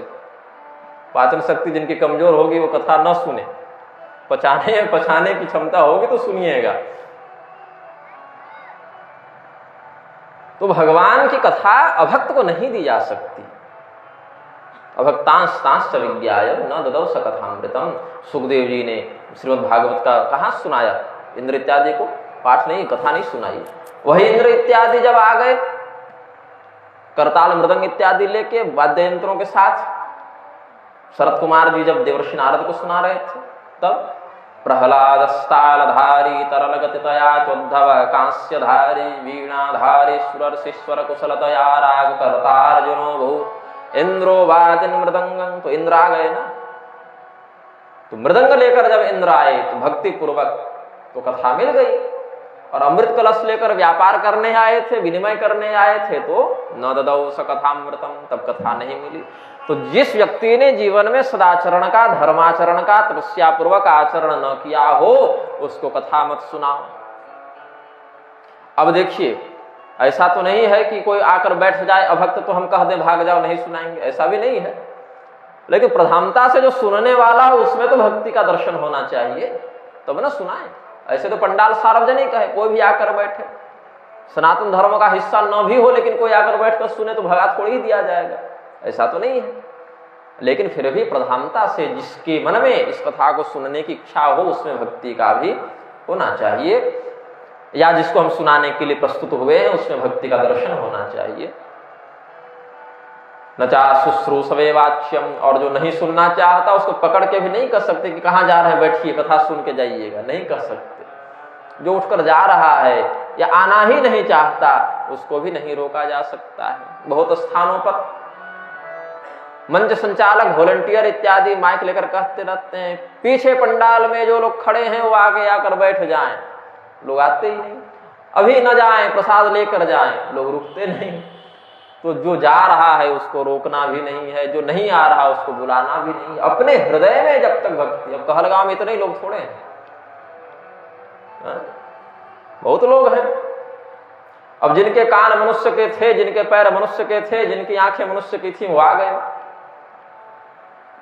और इस पृथ्वी का भार बढ़ाने के लिए पशु रूप में जो विचरण कर रहे हैं, ते मर्त्य लोके भूय भार भूता मनुष्य रूपेण मृगाश्चरन्ति, अपने अपने दिव्य धामों में एसी कूलर का आनंद ले रहे हैं। आप कथा का आनंद लीजिए। अब उनकी एसी कूलर की गारंटी तो 5 साल 10 साल में समाप्त हो जाएगी, और इनकी गारंटी क्या कहते हैं, यस्तु प्रत्यहम अध्यात्म रामायणमनन्यधीः यथाशक्ति वदेद भक्त्या सजीवन मुक्त उच्यते। प्रत्येक दिन अध्यात्म रामायण का भक्ति संयुक्त होकर, अनन्य चित्त होकर, अनन्य चित्त होकर जो वाचन करता है, वाचन मतलब अभी तो हम ही लोग को सौभाग्य मिल रहा है, और श्रवण में आप लोग को सौभाग्य मिल रहा है। संकीर्तन श्रवणादिजम, संकीर्तन में लोग को मिल रहा है लाभ, श्रवण में आप लोगों को मिल रहा है, वाचन में हमको मिल रहा है। उसके लिए कहा कि वह धीरे धीरे इतनी दृढ़ भक्ति को प्राप्त कर जाता है कि लोग तो मरने के बाद मुक्त होते हैं ना, ये जीते जी मुक्त हो जाता है। सजीवन मुक्त उच्यते, कहा गया कि वह जीवन शेष रह गया, वासनाएं समाप्त हो गई और शरीर को बिना छोड़े ही उसकी मुक्ति हो गई, ऐसा समझना चाहिए। न चमाम योभ्य सूयते भी भगवान ने कहा, जो भगवान से द्वेष करता है, भगवान के प्रति ईर्ष्या या घृणा का भाव रखता है, ऐसे व्यक्ति को भी हम कथा सुनाने की बात का समर्थन नहीं करते हैं। अब कुछ लोग ऐसे हैं जो किसी पूर्वकृत प्रारब्ध के वशीभूत होकर, पंगबंधवधिरादय, अगस्त संहिता में कहा कि द्रौर नरक इत्यादि में दीर्घ काल के पाप के भोग कर, जब पापी का पाप कुछ कम बचता है, इस पृथ्वी पर विकलांगता से ग्रस्त होकर जन्म लेता है, लंगड़े के रूप में, अंधे के रूप में, बहरे के रूप में, गूंगे के रूप में। उनका पूर्व जन्म का पाप कुछ कष्ट को प्रदर्शित करता है। तो ऐसे शारीरिक असमर्थता वाले लोग क्या करें, ये तो कीर्तन नहीं कर पाएंगे, बोल नहीं पाएंगे, बहरे हो गए तो सुन नहीं पाएंगे, गूंगे हो गए तो बोल नहीं पाएंगे। तो कह दिया कि जो असमर्थ हैं या शरीर के सारे अंग ठीक हैं लेकिन निरक्षर हो गए, अनपढ़ हो गए, तो क्या पढ़ेंगे, इसलिए कह दिया यो भक्त्यार्चयते ध्यात्म रामायणमतमृतः दिने दिनेश्वमेधस्य फलं तस्य भवेन् मुने। ऐसे व्यक्तियों पर तो भगवान विशेष कृपा कर देते हैं। भाई ये बोलना चाहता लेकिन बोल पा नहीं रहा है, बोलने की क्षमता है नहीं, पढ़ना चाहता है लेकिन अक्षर बोध है नहीं, तो ऐसा व्यक्ति केवल अध्यात्म रामायण का अर्चन कर ले, ग्रंथ का पूजन कर ले, तो भी भगवान उसको प्रत्येक दिन अश्वमेध यज्ञ का फल प्रदान करते हैं। ये मर्यादा, ये शास्त्र की फलश्रुति का है। न पढ़ सको, न सुन सको, तो ग्रंथ सामने रखकर भगवान ही इस ग्रंथ के रूप में हमारे सामने हैं, ऐसा समझकर पूजन करना चाहिए। यदृक्षयापि योध्यात्म रामायणमनादरात् अन्यतः शृणुयान् मर्त्यः सोऽभिमुच्येत पातकात्। अब मान लो कि हमारी कोई संतान है, मान लो पर ध्यान दीजिएगा, क्योंकि बाद में वीडियो का आधांश काट के लोग दुष्प्रचार भी कर बैठते हैं, है ना। पूरी रिकॉर्डिंग तो देखेंगे नहीं, उतना जो काट देंगे, तो इसीलिए हम पुनः स्पष्ट कर देते हैं। मान लो कि हमारी कोई संतान है और वह पथभ्रष्ट हो गई है, बिगड़ गई है, हमें भगवान के प्रति प्रेम की प्राप्ति है, हमारा पुत्र दुराचारी हो गया, हम तो कथा सुनने जा रहे हैं, पुत्र को कथा में मन नहीं लगता, और जो भगवान का भक्त नहीं, ऐसे व्यक्ति को कथा सुनाने का भी निषेध है, तो क्या करें। अब अपने पुत्र को अधर्म की ओर जाते देख भी नहीं सकते और उसके अंदर भक्ति नहीं है, तो उसको कथा सुनने का अधिकारी भी नहीं समझा जा सकता। तो अपने पुत्र को, अपने शिष्य को, अपने पति को, अपने पत्नी को या और भी जो सुहृद मित्र गण हैं उनके प्रति कृपा करके व्यक्ति को चाहिए कि वह उनकी इच्छा न भी हो तो बलपूर्वक पकड़ के या लोभपूर्वक पकड़ के ले आए। अरे 4 हैं घूमने चलो ना, अच्छा 10 मिनट रुको तो सुनकर आते हैं फिर चलेंगे। मजबूरी में अब मोटरसाइकिल तो आपकी ही है, वो तो घर से आया है आपकी गाड़ी पर बैठ के, वो अकेले कैसे जाएगा रात को 10 बजे? तो आपके साथ विवशता पूर्वक उसको भी बैठकर सुनना ही पड़ेगा। या फिर किसी लोभवशात छोटे बच्चों को कथा सुनने में मन न लगे तो चलो कथा सुना कर आते हैं, फिर मेला में ये सामान खरीद देंगे। तो लोभवशात भगवान की कथा में जो प्रेरित करता है, ऐसा व्यक्ति जब अनिच्छा पूर्वक भी भगवान की कथा सुनता है तो पाप से तो कम से कम मुक्त हो ही जाता है। हरिर हरति पापानि दुष्टचित्तैरपि स्मृतः अनिच्छयापि संस्पृष्टो दहत्येव हि पावकः। क्यों? अग्नि को आप जानबूझकर स्पर्श करें या अनजाने से अग्नि से आपका स्पर्श हो जाए, अग्नि का कार्य है जलाना और अग्नि जलाएगा।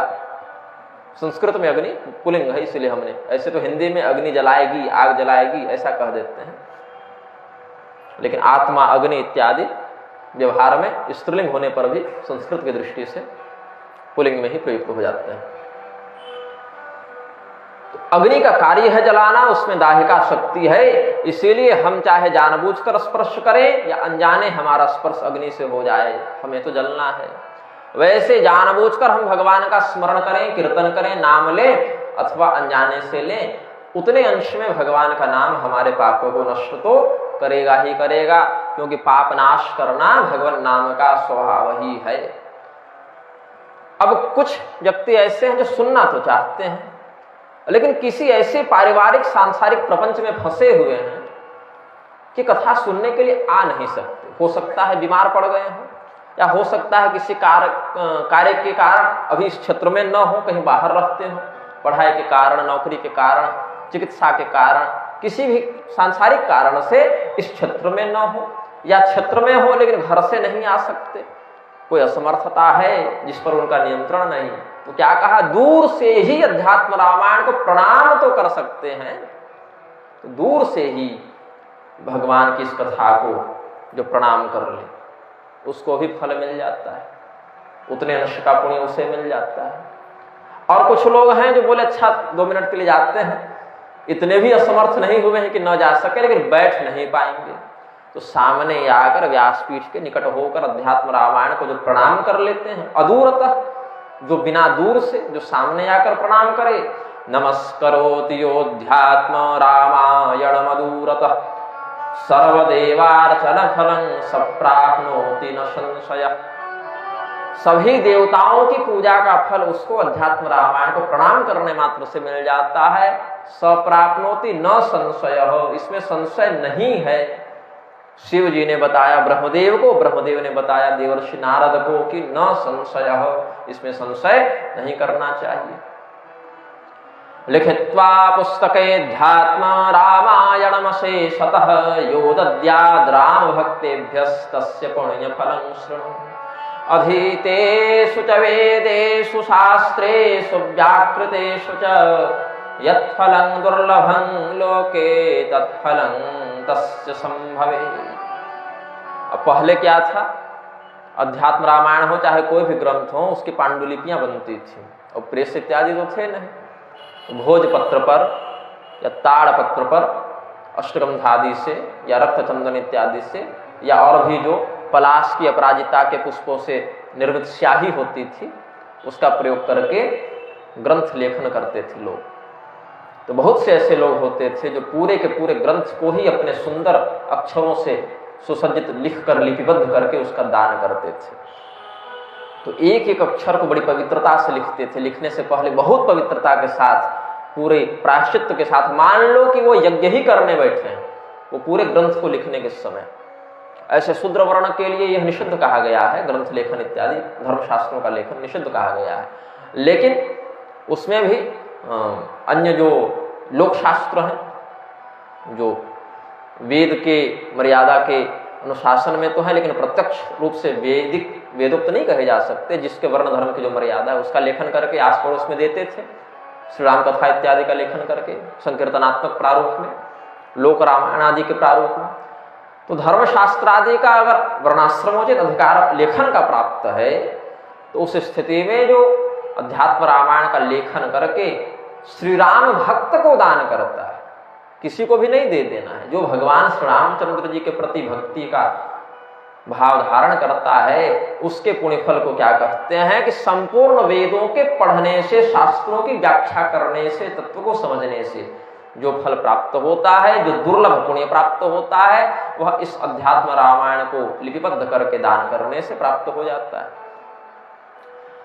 इतना ही नहीं, एकादशी के दिन में जो इस अध्यात्म रामायण का भली प्रकार से पाठ करता है, उपवास करके, भगवान श्री रामचंद्र जी का जो भक्त एकादशी का उपवास करके अन्य लोगों को इस अध्यात्म रामायण का व्याख्यान सुनाता है या कथा सुनाता है, उसकी व्याख्या करता है, उसका फल क्या कहते हैं? एकादशी दिने ध्यात्म रामायणम पोषितः यो राम भक्तः सदसि व्याकरोति नरोत्तमः तस्य पुण्य फलं वक्ष्ये शृणु वैष्णव सत्तम प्रत्यक्षरं तु गायत्री पुरश्चर्या फलं लभे। एकादशी के दिन उपवास करके जो भगवान की ये अध्यात्म रामायण कथा को सुनाता है तो गायत्री मंत्र के पुरस्चरण का फल उसे प्रत्येक अक्षर में प्राप्त होता है। तो हमारे लिए भी बड़ा सुंदर अवसर आप लोगों ने उपलब्ध करा दिया। तो हमारे माध्यम से आप लोगों का, और आप लोगों ने आयोजन किया, एकादशी पड़ेगी भी बीच में, पड़ेगी ना, आज षष्ठी है शायद, तो एकादशी बीच में पड़ेगी,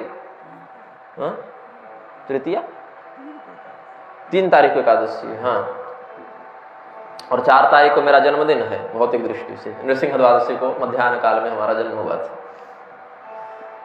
तो आप लोगों को कथा सुनाने से इस फलश्रुति के आधार पर हमें भी सौभंगल्य लाभ होगा। रामनवमी के दिन उपवास करके, रात्रि को जागरण करके भगवान श्री रामचंद्र जी के चरणों में अत्यंत प्रेम का, अनन्य प्रेम का भाव रखते हुए जो इसको पढ़ेगा, जो बोलेगा, जो वाचन करेगा, श्रवण करेगा, पठन करेगा, कुरुक्षेत्र इत्यादि जितने भी पुण्य तीर्थ हैं उनमें सूर्य ग्रहण के समय जो दान इत्यादि का फल प्राप्त होता है वो सब के सब पुण्य फल इस राम भक्त को प्राप्त हो जाते हैं। विप्रेभ्यो व्यासतुल्येभ्यो दत्त्वा यत्फलमश्नुते तत्फलं संभवेत् तस्य सत्यं सत्यं न संशयः।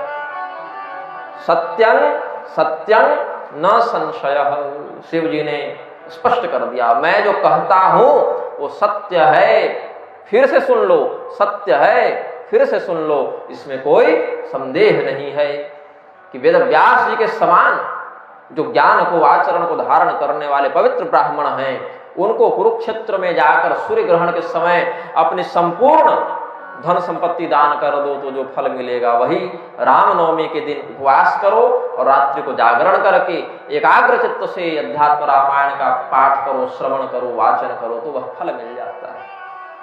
तो भगवान ने देखिए कठिन कठिन व्रतों का, कठिन कठिन दानों का फल अध्यात्म रामायण में ही संपुटित कर दिया है, क्योंकि कलयुग में इतना बड़ा दान, इतना कठोर व्रत, इतने अश्वमेध आदि यज्ञ करने का सामर्थ्य मनुष्यों में नहीं होगा। तो सामर्थ्य के अभाव में मनुष्य को फल का अभाव न हो जाए, इस करुणा के कारण भगवान महादेव जी ने अध्यात्म रामायण के रहस्य को प्रकाशित कर दिया। योगायते मुदाध्यात्म रामायणमहर्निशम् आज्ञान्तस्य प्रतीक्षन्ते देवा इंद्र पुरोगमा। बहुत ही सुंदर बात कही। अब जो व्यक्ति प्रारंभिक अवस्था में है, भक्ति के प्रारंभिक चरण में है, उसके लिए तो बता दिया, इस माध्यम से अमुकामुक ऐहिकामुष्मिक पुण्य की प्राप्ति हो जाती है। किंतु जो व्यक्ति भगवान की भक्ति में बड़ा दृढ़ दत्त चित्त हो गया, ऐसे विमलात्मा विपश्चित भक्त का क्या होता है? अध्यात्म रामायण का जो नित्य निरंतर राम तत्व का गान करता रहता है, दिन रात सदैव भगवान श्री रामचंद्र जी का ही राम रहस्य, रामायण जिसके मुख में वास करे, दिन रात जो अध्यात्म रामायण में ही डूबा रहे, ऐसे भक्त का क्या होता है? तो कहते हैं याज्ञां तस्य प्रतीक्षन्ते देवा इंद्र पुरोगमा। देवराज इंद्र को आगे करके सभी देवता हाथ जोड़कर उसके सामने खड़े रहते हैं और उसके आदेश की प्रतीक्षा करते हैं। जो स्वयं राममय हो गया, ऐसे भक्त की आज्ञा की प्रतीक्षा सभी देवता करते रहते हैं, उसकी इच्छा की पूर्ति करने का उपक्रम करते रहते हैं। पठन् प्रत्यहमध्यात्म रामायणमनव्रतः यद्यत् करोति तत्कर्म ततः कोटिगुणं भवे। आपने जो भी दान किया, जो भी व्रत किया, जो भी उपवास इत्यादि किया, जो भी तीर्थाटन इत्यादि किया, उसका जो सामान्य फल शास्त्रों में वर्णित है वो तो प्राप्त होगा, लेकिन उसमें अगर साथ साथ में आपने अध्यात्म रामायण का भी संयोग कर दिया तो वही फल करोड़ गुना अधिक प्रभावी हो जाता है। जैसे एक ही स्थान पर हमने एक ही दीपक जलाया हो, लेकिन उसके चारों ओर एक दूसरे की विपरीत दिशा में प्रतिबिंब के उत्प्रेरक 100 दर्पण लगा दिए हो तो वही प्रकाश 100 गुना बढ़ जाता है। और उसी शतगुणित प्रकाश से जो काम एक दीपक नहीं कर सकता वही 100 प्रतिबिंबों के माध्यम से अकेला ही कर देता है। जैसे बच्चे बचपन में खेलते थे, हम लोग भी अपने विद्यालय महाविद्यालय इत्यादि में ऐसे बचपना किए हैं। वो लेंस आती थी, आज भी आती है, और सूर्य के प्रकाश से उस लेंस के माध्यम से कागज जलाते थे। तो उस सूर्य के प्रकाश के माध्यम से सीधे सीधे तो कागज नहीं जलता, लेकिन वो लेंस बीच में लगा दे तो उसका प्रभाव बढ़ जाता है। तो सरल भाषा में हमने बता दिया कि अध्यात्म रामायण के संयोग मात्र से आपका किया गया सत्कर्म भी विशिष्ट कोटिगुणित प्रभावी हो जाता है, ऐसा शिव जी ने कहा। इस अध्यात्म रामायण में बहुत ही छोटा किंतु बहुत ही तत्वधारक एक विषय है, एक प्रसंग है, जिसको कहते हैं श्री राम हृदय। जैसे हमारे शरीर में हृदय है, वैसे रामायण में भी हृदय है। रामायण कहते क्यों हैं? रामस्य अयनमिति रामायणम, श्री रामचंद्र जी का अयन है, निवास स्थान है, इसीलिए रामायण कहते हैं। यह शरीर क्या है? यह शरीर हमारा निवास स्थान है, इसमें रहने वाले चेतन हम हैं। पुरुष देहे सुसेते इति पुरुषः। इस पुरुष संज्ञक देह में निवास करने से आत्मा को पुरुष कहा गया है। तो जैसे यह आत्मा शरीर में निवास करती है और शरीर में एक हृदय होता है, वैसे भगवान श्री रामचंद्र जी रामायण में निवास करते हैं और रामायण में भी एक हृदय है।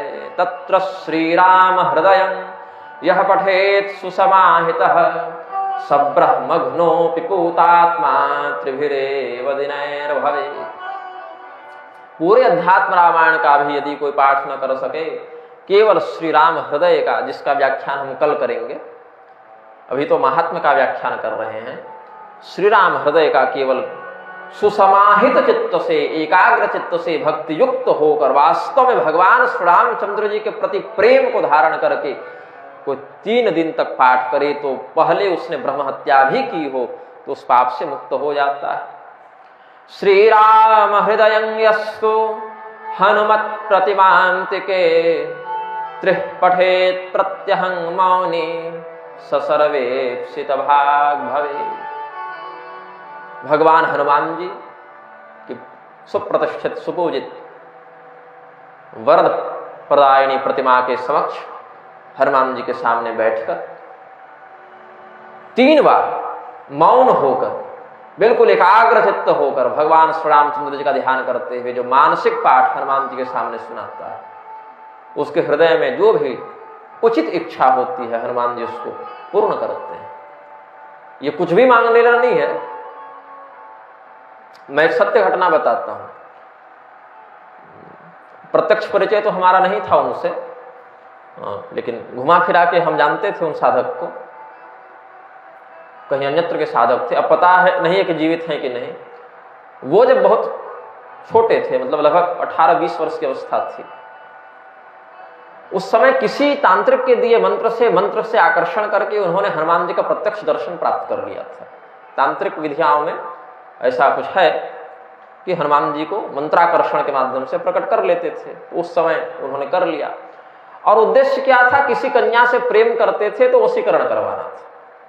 तो हनुमान जी को बुलाया, हनुमान जी ने कहा कि वरदान मांगो, क्या चाहते हो? तो कहा अमुक कन्या से हम प्रेम करते हैं, उसको ले आइए। हनुमान जी को भी ये काम कभी किसी ने कहा नहीं होगा मेरी जानकारी में। तो हनुमान जी का प्रकोप हो गया उस साधक पर और बहुत कष्ट हुआ उनको। बाद में हनुमान जी का एक अपमान ही किए वो, अपनी उम्र की नासमझी के कारण, चाहे जो कर सकते हैं। तो हनुमान जी ने जान तो नहीं ली उनकी, प्राण से तो नहीं उनको क्षति पहुंचाई, लेकिन अंग भंग करके और सचेत किया कि पुनः हमारा आह्वान मत करना, और जिस गुरु से यह मंत्र लिए उस गुरु को भी इसका पाप लगेगा कि शिष्य की परीक्षा लिए बिना इतने दिव्य मंत्र को वो दे दिए। तो इसीलिए हम पुनः कहते हैं, मन में कोई उचित इच्छा हो, धर्म सम्मत इच्छा हो, बहुत अनिवार्य हो उसका संसिद्ध होना, तभी देवताओं से किसी बात की याचना करनी चाहिए, कामना करनी चाहिए। तो श्री राम हृदयं यस्तु हनुमत प्रतिमांतिके त्रिह पठेत प्रत्यहं मौनी ससर्वेक्षित भाग भवे। समस्त कल्याणकारी इच्छाओं को वह साधक प्राप्त कर लेता है जो श्री राम हृदय का 3 बार मौन पाठ भक्ति युक्त चित्त से हनुमान जी के सामने करता है। पठन श्री राम हृदयं तुलस्य स्वत्थयोर यदि प्रत्यक्षरं प्रकुर्वेत ब्रह्म हत्या निवर्तनम। भगवान श्री रामचंद्र जी के इस राम हृदय का पाठ करने के लिए यदि हनुमान जी की प्रतिमा की उपलब्धि न हो, हनुमान जी की प्रतिमा न मिले, तो बोले कि पीपल के वृक्ष के नीचे भी कर सकते हैं, तुलसी जी के सामने भी कर सकते हैं। अक्षर प्रति में वह व्यक्ति अपने ब्रह्म हत्या आदि पापों का व्यपोहन कर लेता है। यह फलश्रुति बताई। श्री राम गीता इत्यादि का भी वर्णन है। श्री राम गीता तत्व सारायण में वशिष्ठ जी ने वर्णित की है, और एक श्री राम गीता के रूप में कुछ लोग मुक्तिकोपनिषद को भी बताते हैं। श्री राम गीता के नाम से 3-4 ग्रंथ प्रचलित हैं। तो यहां पर कहते हैं श्री राम गीता माहात्म्यं कृत्स्नं जानाति शंकरः तदर्धं गिरिजा वेत्ति तदर्धं वेद्म्यहं मुने तत्ते किंचित् प्रवक्ष्यामि कृत्स्नं वक्तुं न शक्यते यज्ञात्वा तत्क्षणान् लोकश्चित्त शुद्धिमवाप्नुयात्। श्री राम भगवान की जो गीता है, श्री राम गीता है, उसका महात्म्य संपूर्णतया से तो भगवान शिव ही जानते हैं, हम लोग नहीं जानते। भगवती पार्वती आधा जानती हैं, हम लोग तो चौथाई भर जानते हैं, लेकिन नारद हम तुमको चौथाई भी नहीं बता सकते, क्योंकि हम ब्रह्मदेव होकर मात्र 25 पैसा जानते हैं, चौथाई जानते हैं। तुमको 2-4 बात बता देता हूं। सीता जी को ही भगवान की सभी क्रियाओं का मुख्य कारक जानना चाहिए, यही सार है। भगवान श्री रामचंद्र जी ने वनगमन नहीं किया, उन्होंने विराध का वध नहीं किया, उन्होंने बाली का वध नहीं किया, उन्होंने रावण का वध नहीं किया। ये बाहर से देखने पर लगा कि भगवान ने किया, अंदर में कौन है? तद ब्रह्म सत्ता सामान्यं सीता तत्त्वमुपास्महे। आगे विस्तार से सप्रमाण विवेचन करेंगे कैसे भगवती सीता जी ही भगवान के हर क्रिया को करती आ रही हैं। अभी इसमें उत्तरकांड भी है। लोग कह रहे हैं ना आजकल उत्तरकांड प्रक्षिप्त है, नकली है। सीता जी ने ही स्वयं का वनगमन भी करवाया है भगवान से कह के कि हमको गर्भवती अवस्था में वन भेजिए। वो सारे रहस्य अध्यात्म रामायण में वर्णित हैं। आचार्य जनों को अध्यात्म रामायण पर पीएचडी करने की तो फुर्सत मिलती डिग्री के लिए, लेकिन तत्व चिंतन के लिए भक्ति युक्त चिंतन से अवगाहन करने की फुर्सत नहीं मिलती। ये दुर्भाग्य है इस देश का। तो कहा भगवान श्री रामचंद्र जी ने एक श्री राम गीता हनुमान जी को भी सुनाई है, एक लक्ष्मण जी को भी सुनाई है, ऐसे करके 2-3 प्रभेद मिलते हैं। इसमें कहा श्री राम गीता यत्पापं न नाशयति नारद तन्न नश्यन्ति तीर्थादौ लोके क्वापि कदाचन तन्न पश्याम्यहं लोके मार्गमाणोऽपि सर्वदा रामेणोपनिषत् सिन्धु मनुमथ्योत्पादितां मुदा लक्ष्मणायार्पितां गीता सुधां पीत्वा मरो भवे। हर व्यक्ति अमर होना चाहता है, अमृत पीना चाहता है। अमृत पी भी ले तो कल्प के अंत में तो शरीर छूटेगा ना, तब कहाँ जाइएगा। अमृत का निर्माण ब्रह्मदेव के माध्यम से हुआ, तो ब्रह्मदेव की आयु पर्यंत ही अधिकतम मान सकते हैं अमृत की। हालांकि ब्रह्मदेव के द्वारा निर्मित वस्तु का कालमान ब्रह्मदेव की आयु पर्यंत नहीं, ब्रह्मदेव के एक दिन पर्यंत होता है, कल्प पर्यंत होता है। लेकिन फिर भी मान ले तो परार्ध द्वय के संहृत होने पर तो वह शरीर छूट ही जाएगा। अमर कहाँ हुआ? संपूर्ण वेद उपनिषदों के सार रूपी समुद्र को मथ कर यह गीता रूपी अमृत निकाल कर भगवान श्री रामचंद्र जी ने लक्ष्मण जी को पिला दिया। इस गीता अमृत को जो पीता है वह वास्तव में अमर होता है, मतलब उसको पुनः इस संसार चक्र में आना नहीं पड़ता, वह दिव्य परम धाम को प्राप्त हो जाता है। भगवान परशुराम जी जब सहस्रार्जुन का वध करना चाहते थे, सहस्रार्जुन कोई सामान्य राजा नहीं थे, चक्रावतारो हरे, भगवान विष्णु के सुदर्शन चक्र के अवतार बताए गए हैं, सहस्रबाहु अर्जुन। तो भगवान महादेव के पास युद्ध विद्या को सीखने के लिए परशुराम जी गए। उस समय भगवान महादेव के ही पास रहकर उन्होंने धनुर्विद्यादि का अध्ययन किया था। धनुर्विद्यामभ्यसितुम महेशस्यान्तिके वसन जमदग्नि सुतः पूर्वंकारतवीर्यवधेक्षया। तो वहां पर श्री राम गीता का अध्ययन करते करते उन्होंने पार्वती जी के मुख से श्री राम गीता को सुना कि भगवती पार्वती श्री राम गीता का पाठ कर रही हैं, और सुनते सुनते चिंतन करते करते इतने श्री राममय हो गए। एक तो राम स्वयं है परशुराम, और श्री राम गीता का श्रवण कर रहे हैं। श्रुत्वा गृहीत्वा सुपठन नारायण कलामगा, नारायण की वैष्णवी कला से वियुक्त हो गए, और वहीं से परशुराम जी को भगवान नारायण का आवेशावतार कहा गया। भगवान नारायण की कलात्मक शक्ति उसमें आविष्ट हो गई, परशुराम जी में उनमें आविष्ट हो गई, तो आवेशावतार के रूप में परिगणित हो गए। कोई व्यक्ति अपने प्रमाद से, अज्ञान से कभी कुछ उल्टा सीधा खा ले, इधर उधर चला जाए, कुछ झूठ सच बोल दे, कुछ दुष्प्रतिग्रह को ग्रहण कर ले, ऐसे व्यक्ति का ऐसा दान ग्रहण कर ले जो ग्रहण नहीं करना चाहिए, तो ऐसी स्थिति में श्री राम गीता के पाठ से उसके ऐसे सभी पाप शांत होते रहते हैं। उनको इस पाप का दंड भोगना नहीं पड़ता। और सीधे सीधे कह दें तो श्री राम गीता के माध्यम से जो पाप नहीं छूटता, फिर उस पाप को छुड़ाने का कोई उपाय नहीं है। किसी तीर्थ से, किसी व्रत से वह पाप नहीं छूट सकता जो पाप श्री राम गीता के बाद भी बच जाए। मतलब ऐसा कोई पाप नहीं जो श्री राम गीता से मुक्त नहीं हो सकता, छूट नहीं सकता।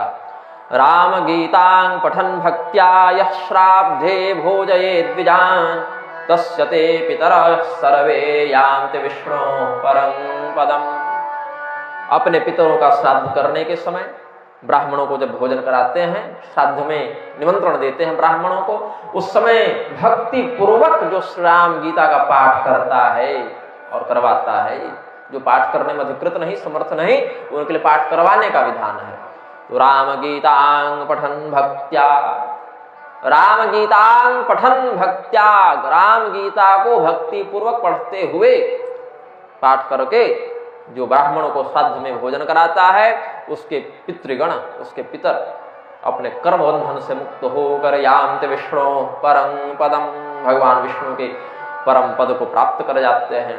एकादशी को निराहार होकर फिर द्वादशी को जो व्यक्ति अगस्त के वृक्ष के, अगस्त एक वृक्ष होता है, जानते ही हैं, अब अधिक विस्तार से तो नहीं बताएंगे, गुलाबी फूल होते हैं, थोड़ा मुड़ा हुआ उसका पुष्प होता है, कुछ लोग भक्षण भी करते हैं सब्जी इत्यादि। अगस्त के वृक्ष के नीचे बैठकर जो राम गीता का पाठ करता है और नित्य इस व्रत का अनुष्ठान करता है, वो भगवान श्री रामचंद्र जी से अनन्यता को प्राप्त कर लेता है। और समझना चाहिए, स एव राघवः साक्षात् सर्वदेवैश्च पूज्यते। देवताओं को वह भगवान श्री रामचंद्र जी के ही स्वरूप में दिखाई पड़ता है। भगवान श्री रामचंद्र जी उसको अपना सारूप्य मोक्ष दे देते हैं। स एव राघवः साक्षात्, जो व्यक्ति एकादशी को निराहार होकर द्वादशी को भक्ति पूर्वक नियत चित्त दत्त चित्त होकर राम गीता का अगस्त वृक्ष के नीचे पाठ करता है, धीरे धीरे वह भगवान श्री राम से तन्मय हो जाता है।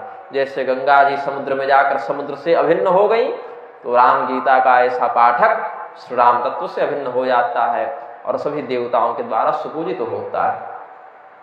विना दानं विना ध्यानं विना तीर्थावगाहनं रामगीतां नरोधीत्य तदनन्तफलं लभेत्। बहुना किमिहोक्तेन शृणुना रद तत्त्वतः श्रुतिस्मृतिपुराणेतिहासागमशतानि च अर्हन्ति नाल्पमध्यात्म रामायणकलामपि। कोई दान न कर पाओ, कोई ध्यान न कर पाओ, कोई तीर्थ आदि में न जा पाओ तो चिंता मत करना। वेद स्मृति पुराण इतिहास तंत्र इत्यादि का ज्ञान न हो तो चिंता मत करना। अध्यात्म रामायण का ही भक्ति पूर्वक आश्रय अगर ले लोगे, तो राम गीता का भक्ति पूर्वक आश्रय ले लोगे तो उसका फल अनंत है। इन सभी कृत्यों को करके भी अगर राम तत्व से विहीन हो गए तो कोई फल नहीं, और इन सभी कृत्यों को करने में असमर्थ होकर अगर राम गीता का ही आश्रय ले लेते हो तो भी इन सबों की तृप्ति पूर्ति वह कर देगा, वह पुण्य फल। क्योंकि इनकी एक कला के बराबर भी, जो अध्यात्म रामायण की एक कला के बराबर भी हम पुण्य को देखें तो समस्त सुकृतों का पुण्य तुल्य नहीं हो सकता, ऐसा कहा। अब हम इस महात्म्य को पूर्ण करते हैं। अध्यात्म रामचरितस्य मुनीश्वराय माहात्म्यमेतदुदितं कमलासनेन। यः श्रद्धया पठति वा शृणुयात् समर्थ्य प्राप्नोति विष्णुपदवीं सुरपूज्यमानः। अध्यात्म रामायण का यह महात्म्य शिव जी से ब्रह्मदेव ने प्राप्त किया, ब्रह्मदेव से देवर्षि नारद ने प्राप्त किया। इस महात्म्य का जो व्यक्ति श्रद्धा पूर्वक पाठ करता है, यह श्रद्धया पठति वा शृणुयात् समर्थ्य, जो पढ़ता है वह भी और जो सुनता है वह भी देवताओं के द्वारा भी इस पुण्य बल से वंदित होते हुए भगवान विष्णु के दिव्य धाम को प्राप्त कर जाता है। ऐसी हम फलश्रुति का महात्म्य का वर्णन करके आज के व्याख्यान को पूर्ण करते हैं। प्रेम से बोलिए आनंद कंद भगवान की। थोड़ा भगवान नाम संकीर्तन करा दें। सीताराम सीताराम सीताराम जय सियावर राम सीताराम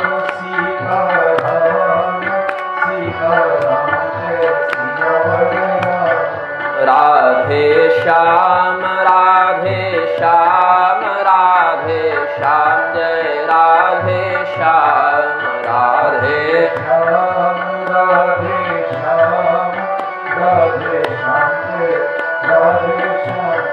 सीताराम सीताराम सीताराम जय सियावर राम सीताराम सीताराम सीताराम जय सियावर राम। राधे श्याम राधे श्याम राधे श्याम जय राधे श्याम राधे श्याम राधे श्याम राधे श्याम राधे श्याम। सीताराम सीताराम सीताराम जय सियावर राम सीताराम सीताराम सीताराम जय सीताराम। राधे श्याम राधे श्याम राधे श्याम जय राधे श्याम राधे श्याम राधे श्याम राधे श्याम राधे श्याम। सीताराम सीताराम सीताराम जय सियावर राम सीताराम